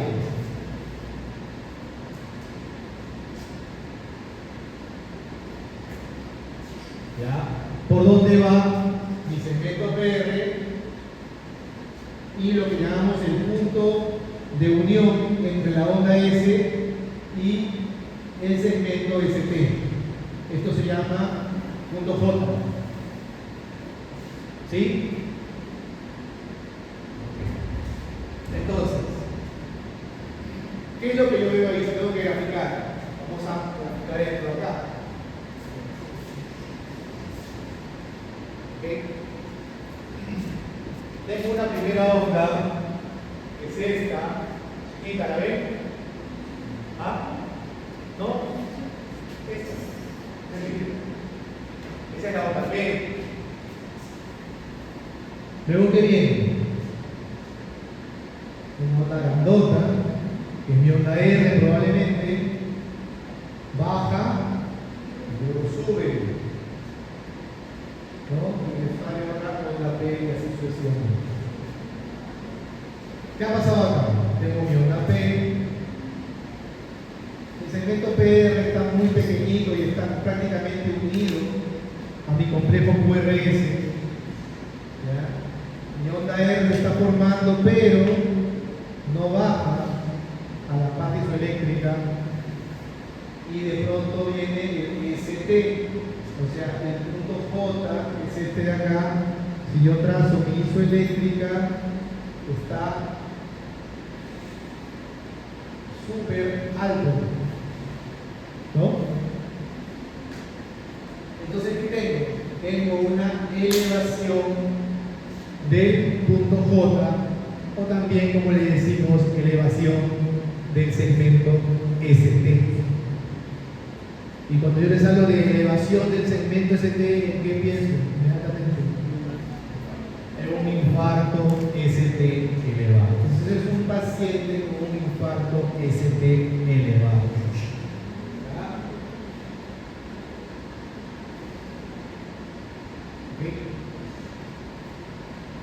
Y cuando hablo de infradesnivel, también acá se ve infradesnivel. Vamos a ver la elevación 3. Tengo la onda R que se está formando, esta se forma la onda S, baja pero no llega a subir, y acá aparece el otro pasaje. Trazo la isoeléctrica y que tengo punto J infradesnivelado. ¿No? ¿Ven el 3? Si yo no tuviera esto, solo tuviera esto, diría que es un Zika ST no elevado. Y si las enzimas cardíacas estuvieran altas, diría que es un infarto ST no elevado, o también infarto con infradesnivel del ST. Bueno, entonces, ese es un paciente con tremenda cardiopatía estructural y es un problema agudo, es más de un infarto agudo de miocardio.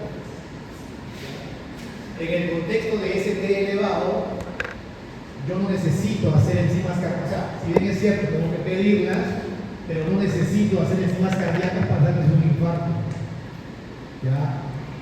Los pacientes que llegan con dolor torácico y este electro, 99.99% es un infarto de elevado y por tanto mi tratamiento no va a ser.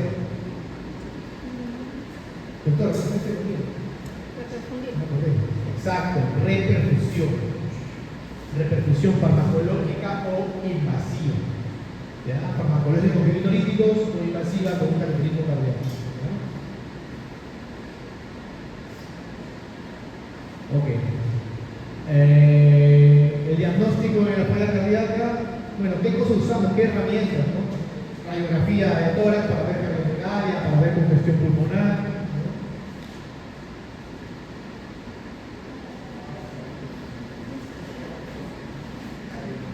Bueno, horrible esa radiografía, pero aparentemente una cardiomegalia, ¿no? Se ve acá. El laboratorio, biomarcadores de todas maneras, ¿no? Troponinas, básicamente marcadores cardíacos, ¿no? ¿Cuáles son los marcadores cardíacos? Tromboninas, BNP y proBNP, ¿no? ¿El perfil hepático nos ayudará? Podría, en el contexto de falla derecha. La falla derecha, recuerden que produce congestión hepática, y la congestión puede producir hepatopatía. El resto de exámenes electrolitos, esos son más que todo, bueno, si queremos hacer una evaluación completa del paciente, pero dirigidos al corazón, básicamente, biomarcadores cardíacos, BNP, proBNP o tromboninas.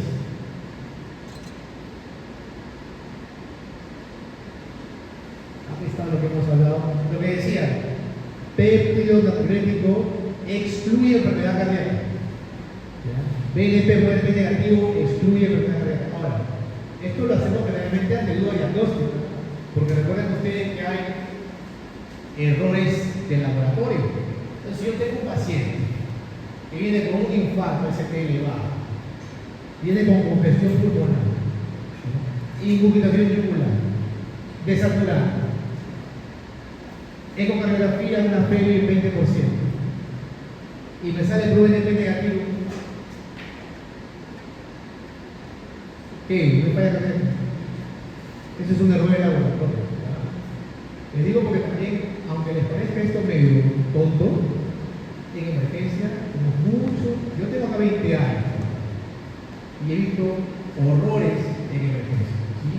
Así que siempre recuerdo lo que me enseñaron y lo que enseñó yo, la clínica manda sobre el laboratorio. ¿Ya?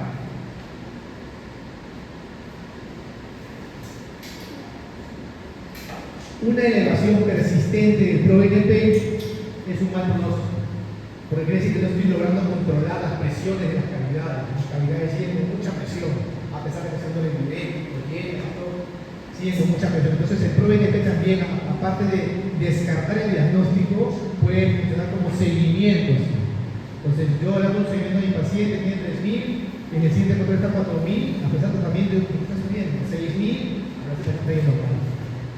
Yo esperaría que el tratamiento comience a bajar el BNP y proBNP. La ecocardiografía confirma el diagnóstico, definitivamente, ¿no? La ecocardio.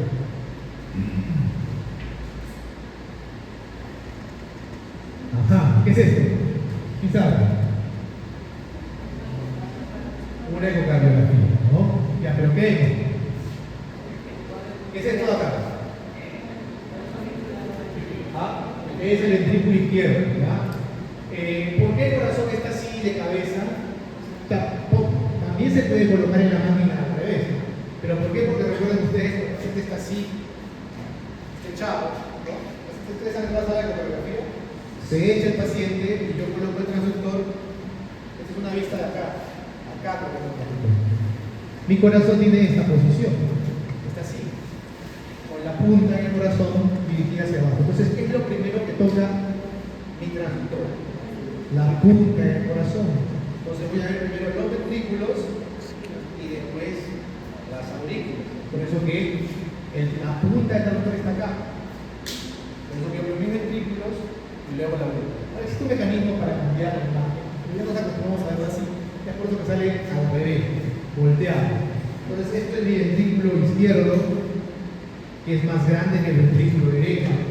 La forma del ventrículo izquierdo es cilíndrica, la del ventrículo derecho es triangular. Y estas son mis dos aurículas, aurícula derecha, aurícula izquierda.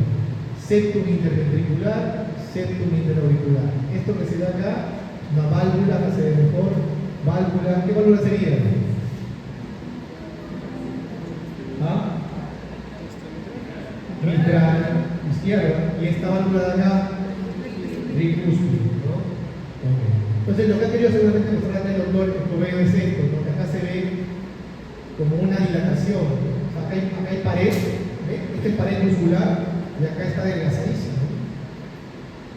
Entonces todo esto acá hasta acá, no se ve el músculo cardíaco, porque acá también se ve el músculo, es una zona probablemente que haya afectada por un infarto, ¿no? Es una vista de 4 cámaras. Este es el diástole, donde está relajado, y este es el sístole, donde se contrae. En teoría, si Si yo evalúo esta zona de acá, sí se contrae porque esta es más pequeña que esta de acá. Pero en la zona de acá no se contrae nada, se mantiene casi igual en diástole y en sístole porque hay mala contracción. Tratamiento, esto es la parte.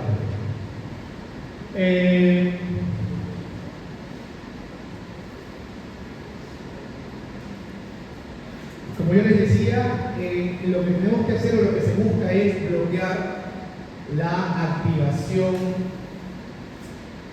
persistente de las neurohormonas adrenérgicas, renina, angiotensina, aldosterona,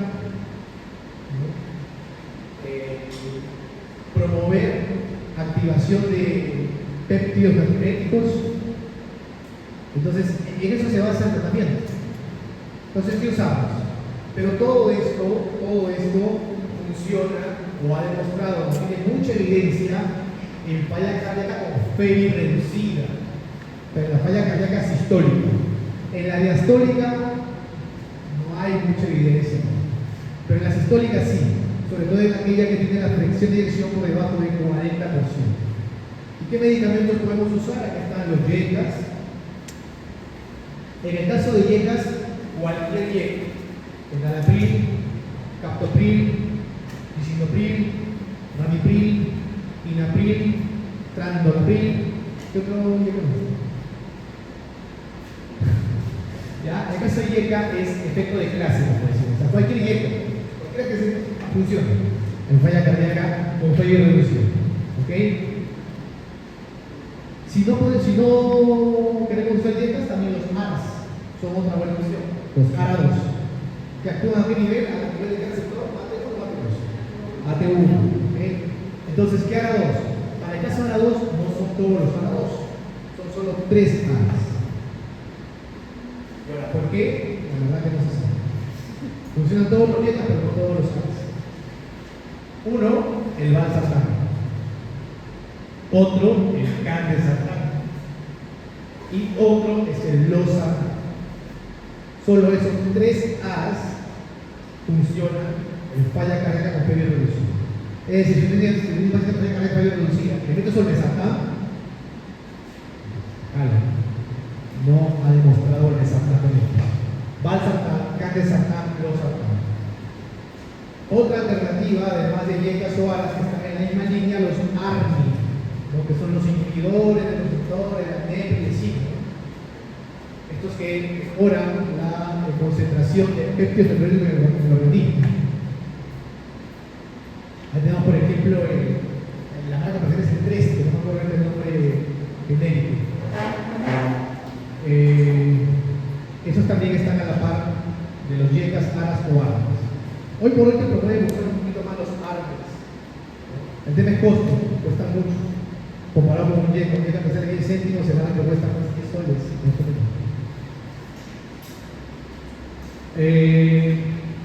¿Qué más? Los beta bloqueadores. ¿Ya? Diuréticos no, o sea, estoy primero hablando de los fármacos que han mejorado el pronóstico del paciente, que mejoran la sobrevida del paciente, que disminuyen mortalidad en el paciente, que por tanto se deben usar en pacientes con falla cardíaca FEBI reducida. Beta bloqueantes. Todos los beta bloqueantes tampoco. Hay 3. Y en Europa aceptan uno más. ¿Cuáles son? Bisoprolol, metoprolol, carvedilol y nebivolol. No es efecto de clase. Propanolol, atenolol, no se usan en estos casos. ¿Qué otro medicamento más? Los antialdosterónicos. Solo 2. Espironolactona y eplerenona. ¿Ya? Esos 2 pasan. Entonces, esos fármacos debemos usar para mejorar el pronóstico de los pacientes y como adyuvantes diuréticos si tiene sobrecarga de volumen, tiene edema periférico, un poco de furosemida podemos usar, pero de manera, digamos, sintomática, como decimos. Se le hinchan las piernas, un seguro. Se le baja el sensor, deje de usarlo, tómelo solamente con los niños. Salvo que no tolere dejar el medicamento, caballero, si lo dejas por vida. Es lo ideal es usarlo en el menor tiempo posible. Lo que sí debe usar sí o sí son los que yo les he mencionado hace un rato. En la clase 4, recuerden que ya el paciente prácticamente tiene reposo, es un paciente que debe ir a trasplante y por tanto es soporte. Soporte con medidas invasivas, como pueden ser un balón de contracción intraórtico, un germen, un corazón externo artificial, o también con fármacos inotrópicos como la dobutamina, el osminar. Entonces el paciente en este estadio, en el 4 ya viene cada cierto tiempo al hospital para que le coloquen su inotrópico. Esto ya lo vimos. Tratamiento de la falla cardíaca, obviamente rehabilitación cardíaca, medidas conductuales, educación, mejorar de dolor tratamiento. Tratamiento farmacológico, restricción de sodio, siempre que sea paciente que no consuma sal, que tenga cuidado con la ingesta de líquidos también.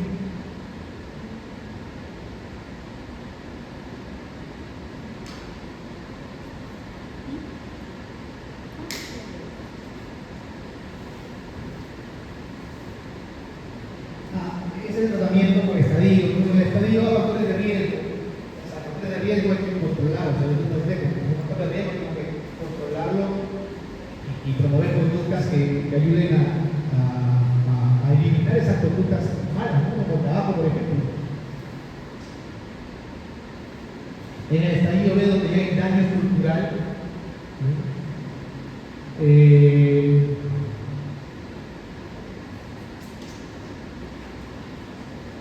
esto es importante.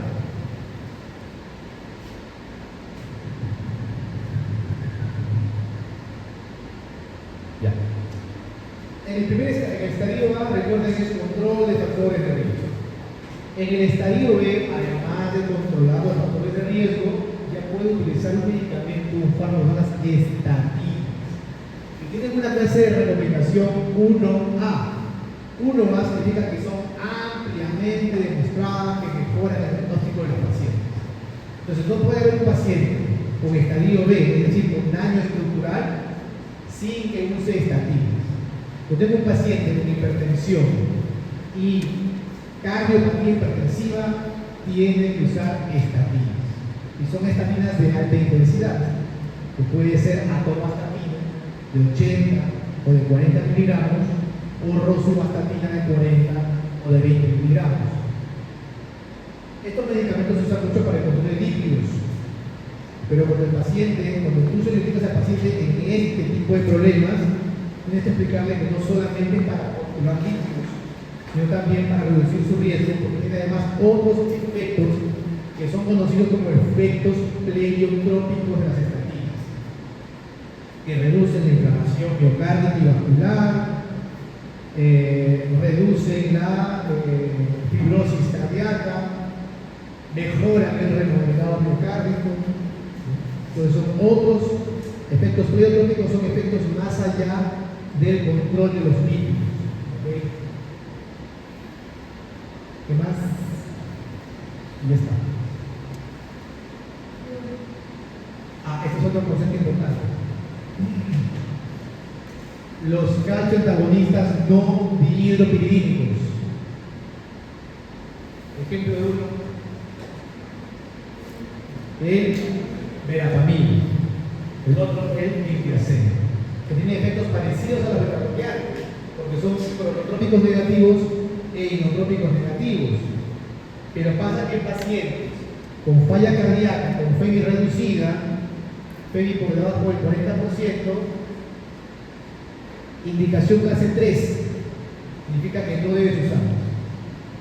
Cuando tienes un paciente con FEBI en 30% y tiene, por ejemplo, enfermedad periférica arterial, donde sí, los tratamientos están indicados, no son vasodilatadores, pero no podrías usarlo porque la FEBI es baja.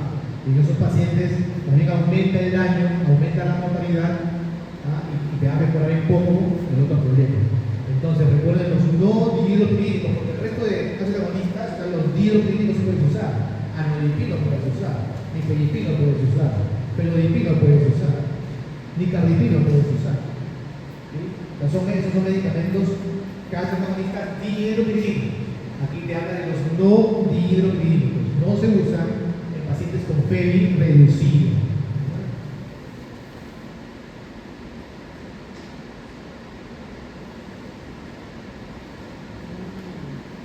Intervenciones no farmacológicas, restricción de sodio, ejercicio en la medida que el paciente pueda desarrollarlo, por eso es importante que entren o ingresen a un programa de rehabilitación cardíaca.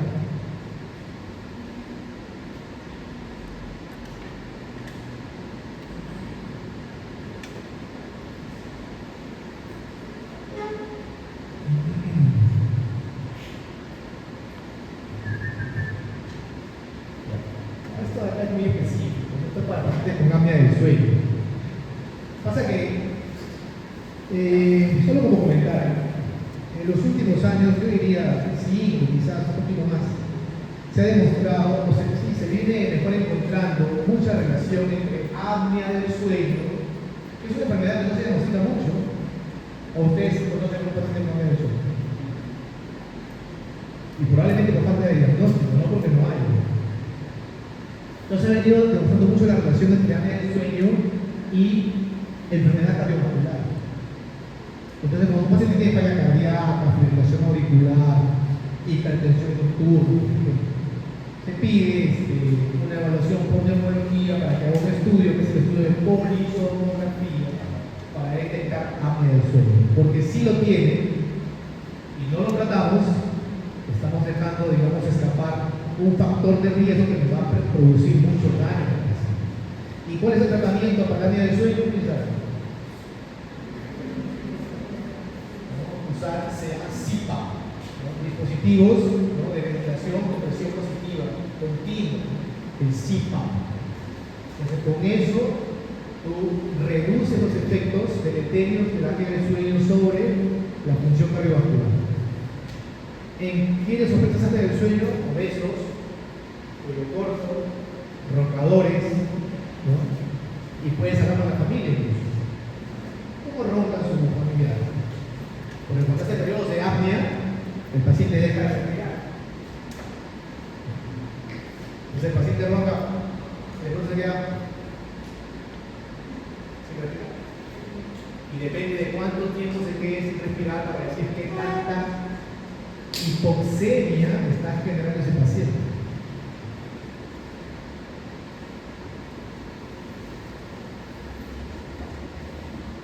En estadio C,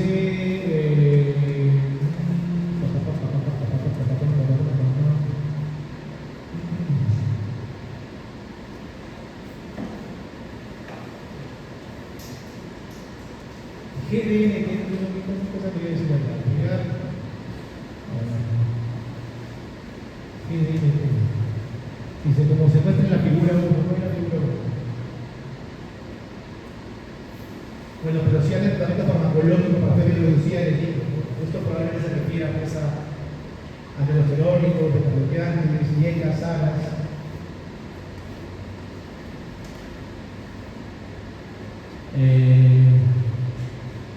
Aquí está, ¿ves? Estadio C, pues hablamos de los pacientes con FeNO reducida, sintomáticos, los 3 bloqueadores demostrados para reducir mortalidad. Esto probablemente sea de la Asociación Americana, porque los europeos también consideran al neigolol, que sería el cuarto beta-bloqueante. Antialdosterónicos, también indicación clase 1.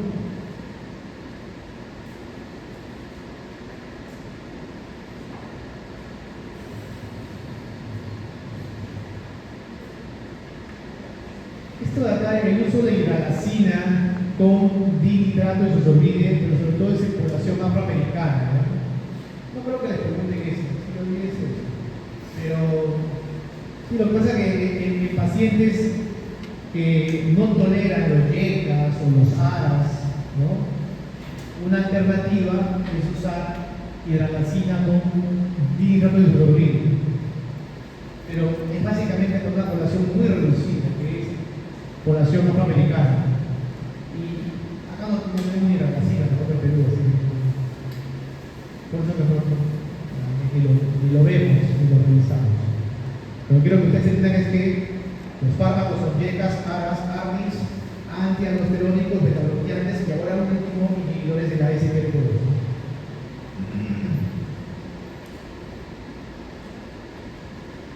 Cualquier otro fármaco, porque la pregunta es cuál de estos fármacos es vital o fundamental, imprescindible, es falla cardíaca. Le ponen dioxina, no es. La dioxina no es un fármaco vital, imprescindible para falla cardíaca.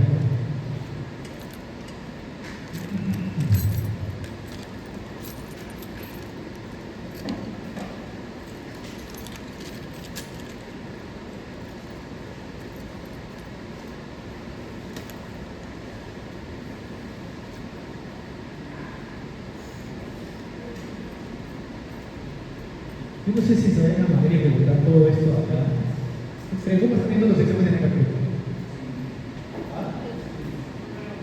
Pero más que son los casos clínicos, si quieres. Porque explicar cada uno de estos ángeles es... El estadio D les dije que ya es bastante enfermedad del médico.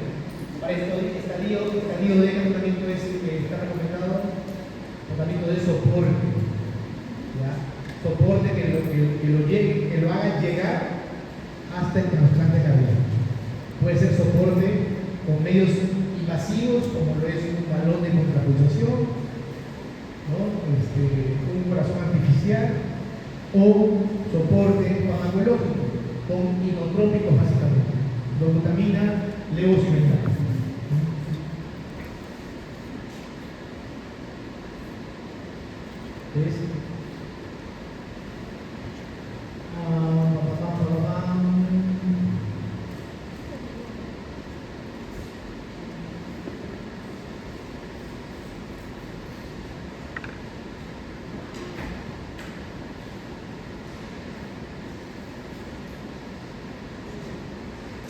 Es el soporte inotrópico. Inotrópico es el medicamento que mejora la fuerza de contracción. Repito, dobutamina y levosimental son los más usados.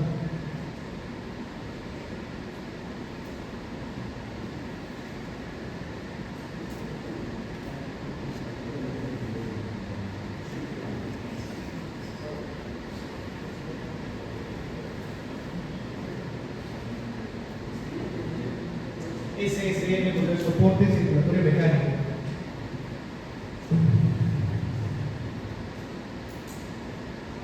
Claro, el soporte es imprescindible, es útil, los pacientes se van a ir al final al trasplante cardíaco, porque no tiene sentido. Hay pacientes que tienen contraindicación para trasplante. Ejemplo,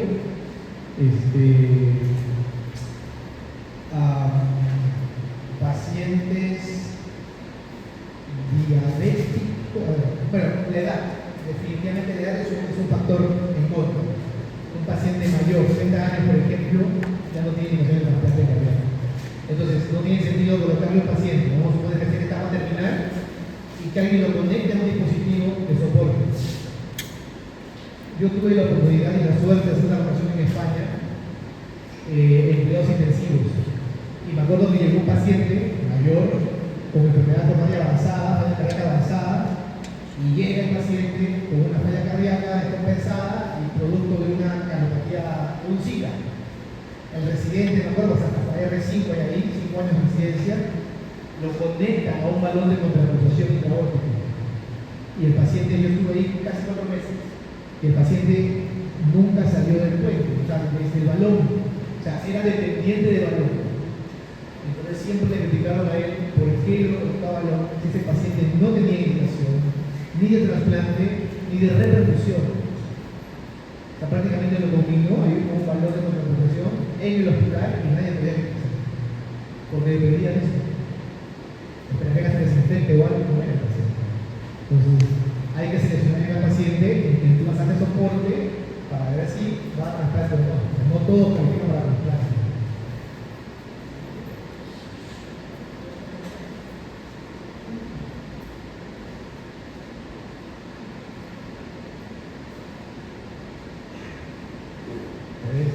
trasplante cardíaco para pacientes cuidadosamente seleccionados.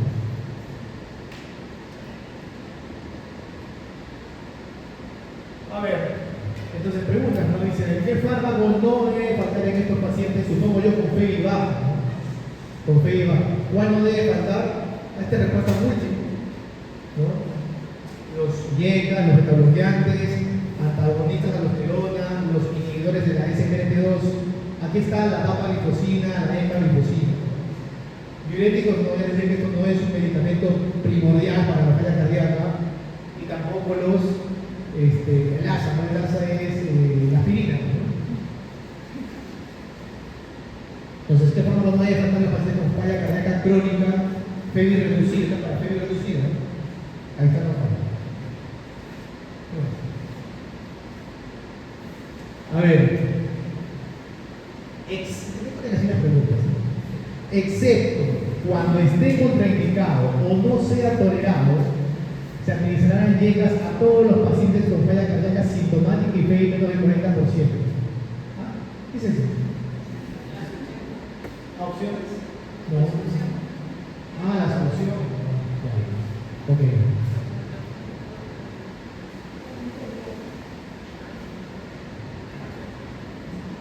Estos son efectos abusos del fármaco, no puedo mencionar acá. ¿Cuáles son los efectos? Porque todo fármaco tiene que hablar de eso.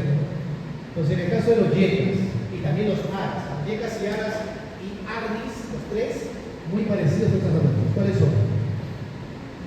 Hipercalemia. ¿Ya? ¿Qué más? También pueden empeorar la función renal, algunas veces. Si bien estos son fármacos muy buenos para el enlentecimiento de la disfunción renal, pero hasta el estadio 3 de la falla renal. En estadio 4 hay que tener mucho cuidado, y en estadio 5 ya no se puede usar ni YECAS ni ARAS. Otro efecto importante, pero es menos frecuente, muy poco frecuente, es el angioedema. Y la tos, en el caso de YECAS, es importante, mucha frecuencia. El paciente llega y dice, no tengo garraspera, no es el tos, tengo una garraspera también, y fastidio, y necesito atención, ¿qué tomo? Entonces es una cosa muy frecuente de garraspera, de tos. Eso sí, más que todo para los YECAS, los ARAS no. Entonces, ¿qué producen los YECAS como efecto colateral? Empeoramiento de la función renal, sí, hiperpotasina también, hipotensión, obviamente porque es un vasodilatador, tos y angioedema. Solo se administran a pacientes con función renal adecuada, más que adecuada, yo diría aquellos que tengan una función de clase 3 para arriba. Clase 4 podrías administrarlo, pero con mucho cuidado, y en 5, en la enfermedad renal estadio 5, mejor no. Y potasio normal, ¿no? Porque si yo tengo un paciente con hipercalemia, potasio en 5.5, y además está tomando espironolactona, que también es un hiperpotasémico, y además un YECA, tengo que tener cuidado. Entonces, en general, para pacientes con potasio por encima de 5.5 ya se prefiere no indicar YECAS. Tratamiento con YECAS.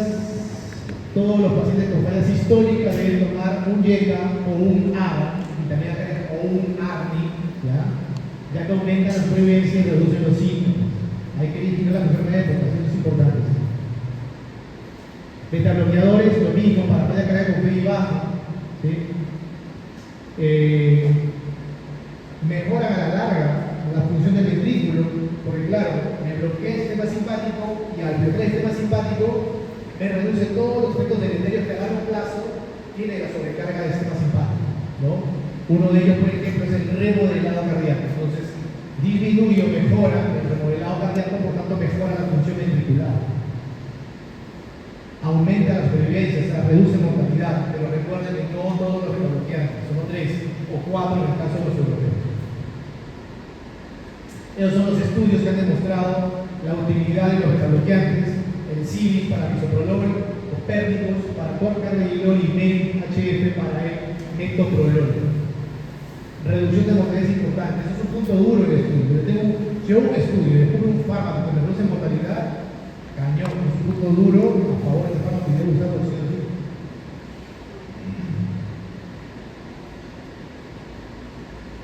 Antialdosterónicos, ¿no? lo mismo, en pacientes con PI bajo y falla cardíaca, estadio 2 y 3.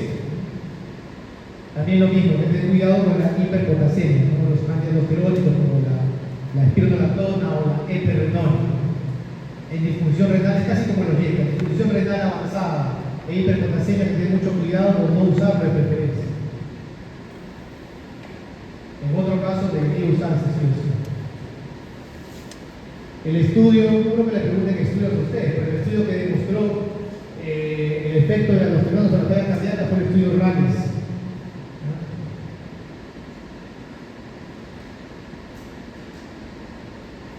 Se recomienda administración de 1 a 2 en pacientes con falla cardíaca fría y preservada.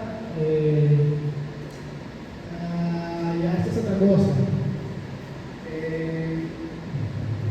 Existe un pequeño grupo de pacientes que están con dietas, están con metabloqueantes, ¿no? Y sin embargo, su falla cardíaca no mejora en cuanto a síntomas, no alcanza reducción de ProBNP.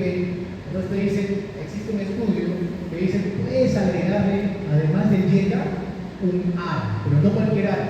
En este caso el ARA es candesartán.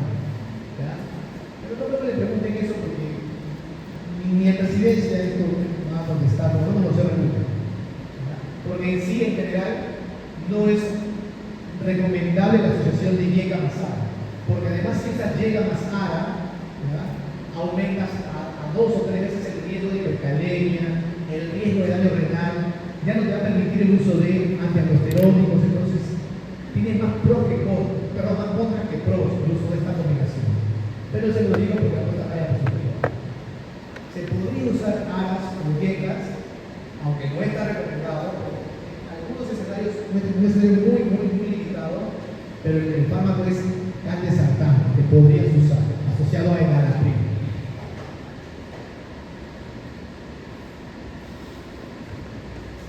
Hoy por hoy, si bien es cierto que dice que los ARA son tratamientos alternativos, están ahora hoy por hoy en la misma línea. IECAs, ARAs, ARNES. Lo mismo que los IECAs, los ARAs pueden causar empeoramiento de la función renal, hiperpotasemia e hipotensión sintomática. No causan dos, a diferencia de los IECAs. La diferencia. Digoxina, esto es importante, no tiene ningún efecto sobre la supervivencia. Pero cuando lo uso, por ejemplo, en paciente con falla cardíaca FEBI, vamos a suponer, no sé, FEBI 10%. No me tolera el betabloqueante, porque el betabloqueante reduce la fuerza de contracción. Le doy isoprolol y se congestiona. Entonces no me tolera el betabloqueante. Como no me tolera, le doy, en ese caso, digoxina. Porque la digoxina es un inotrópico positivo. Mejora la fuerza de contracción. Entonces, en el contexto de la falla cardíaca, ¿no? En donde la función sistólica está tan deteriorada que me impide el uso de betabloqueantes, podría usar digoxina, pero sobre todo para mejorar los síntomas, para mejorar la calidad de vida, no para mejorar pronóstico. Pues eso tenganlo bien claro.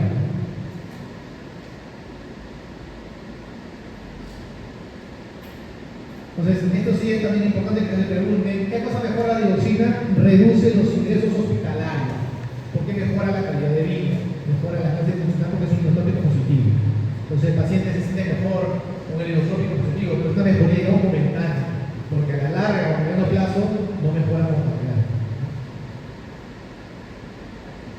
Aquí está, mejora la función ventricular y el bienestar, pero no tiene efecto en la supervivencia. O sea, sí o sí tengo que tratar de usar betabloqueantes. A veces hacemos, le damos digoxina, mejoramos la función ventricular y le agregamos un poquitito de betabloqueante. Y voy quitándole a poco la digoxina. A veces hacemos eso.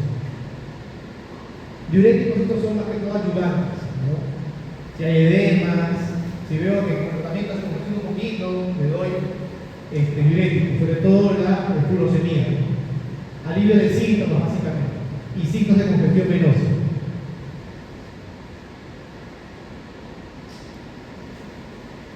Pero no se olviden que antes que los diuréticos, los IECAs, ARAs, ARNIA, y todo lo mismo estaba.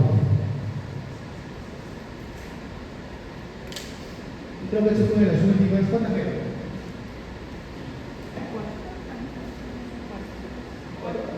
Ya. Esas son de las últimas, epaglifosina y dapaglifosina. Estos pertenecen al grupo de los inhibidores de la SGLT1. Su descubrimiento ha sido hace poco tiempo, 5 años de repente, y la investigación básicamente se hizo en pacientes diabéticos. O sea, se quería ver qué tanto reducían la mortalidad cardiovascular diabética. Y lo que se demostró más bien es que reducía mucho las hospitalizaciones de falla cardíaca. Entonces, a raíz de eso, de que se vio que comenzaba a reducir las hospitalizaciones de falla cardíaca y la cantidad de falla cardíaca, comenzó a investigarse en falla cardíaca. Y es así que se demostró que también tiene beneficios sobre la falla cardíaca.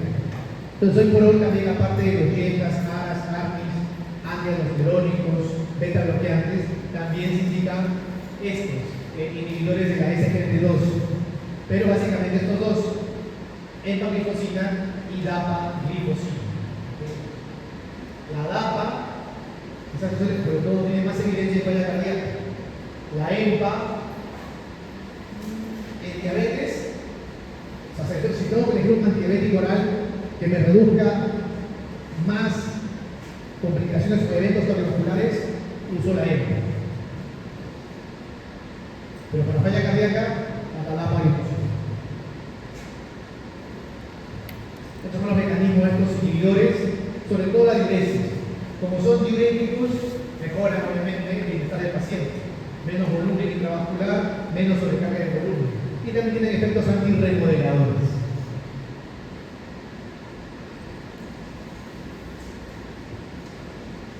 Estos son otros efectos, ¿no? Pero básicamente todos asociados a la diuresis.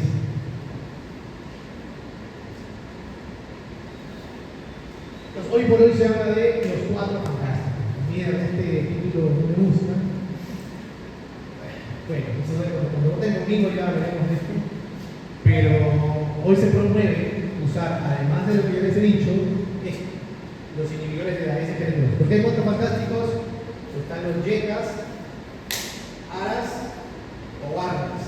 Ese es un grupo, ¿no?, que inhiben el sistema renina que menciona los telones. Están los betabloqueantes como inhibidores del sistema simpático. Están los antialdosterónicos como también inhibidores del sistema renina, que están los 3. Y el cuarto, los inhibidores de la SGLT2, dapaglifosina y empaglifosina. ¿Okay?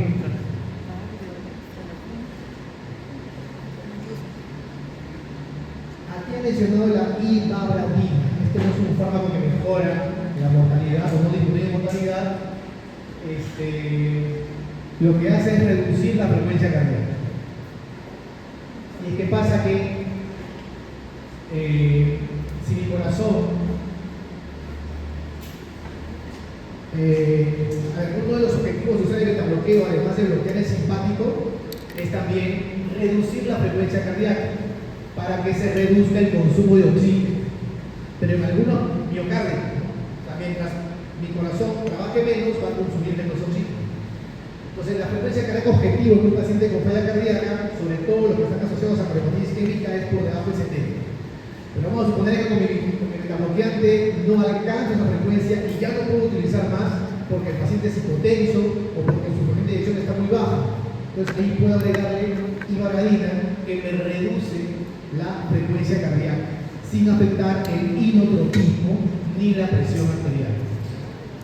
Solo para que conozcan el tema, pero en general no creo que vayan a preguntar. Listo, no sé, ¿alguna pregunta?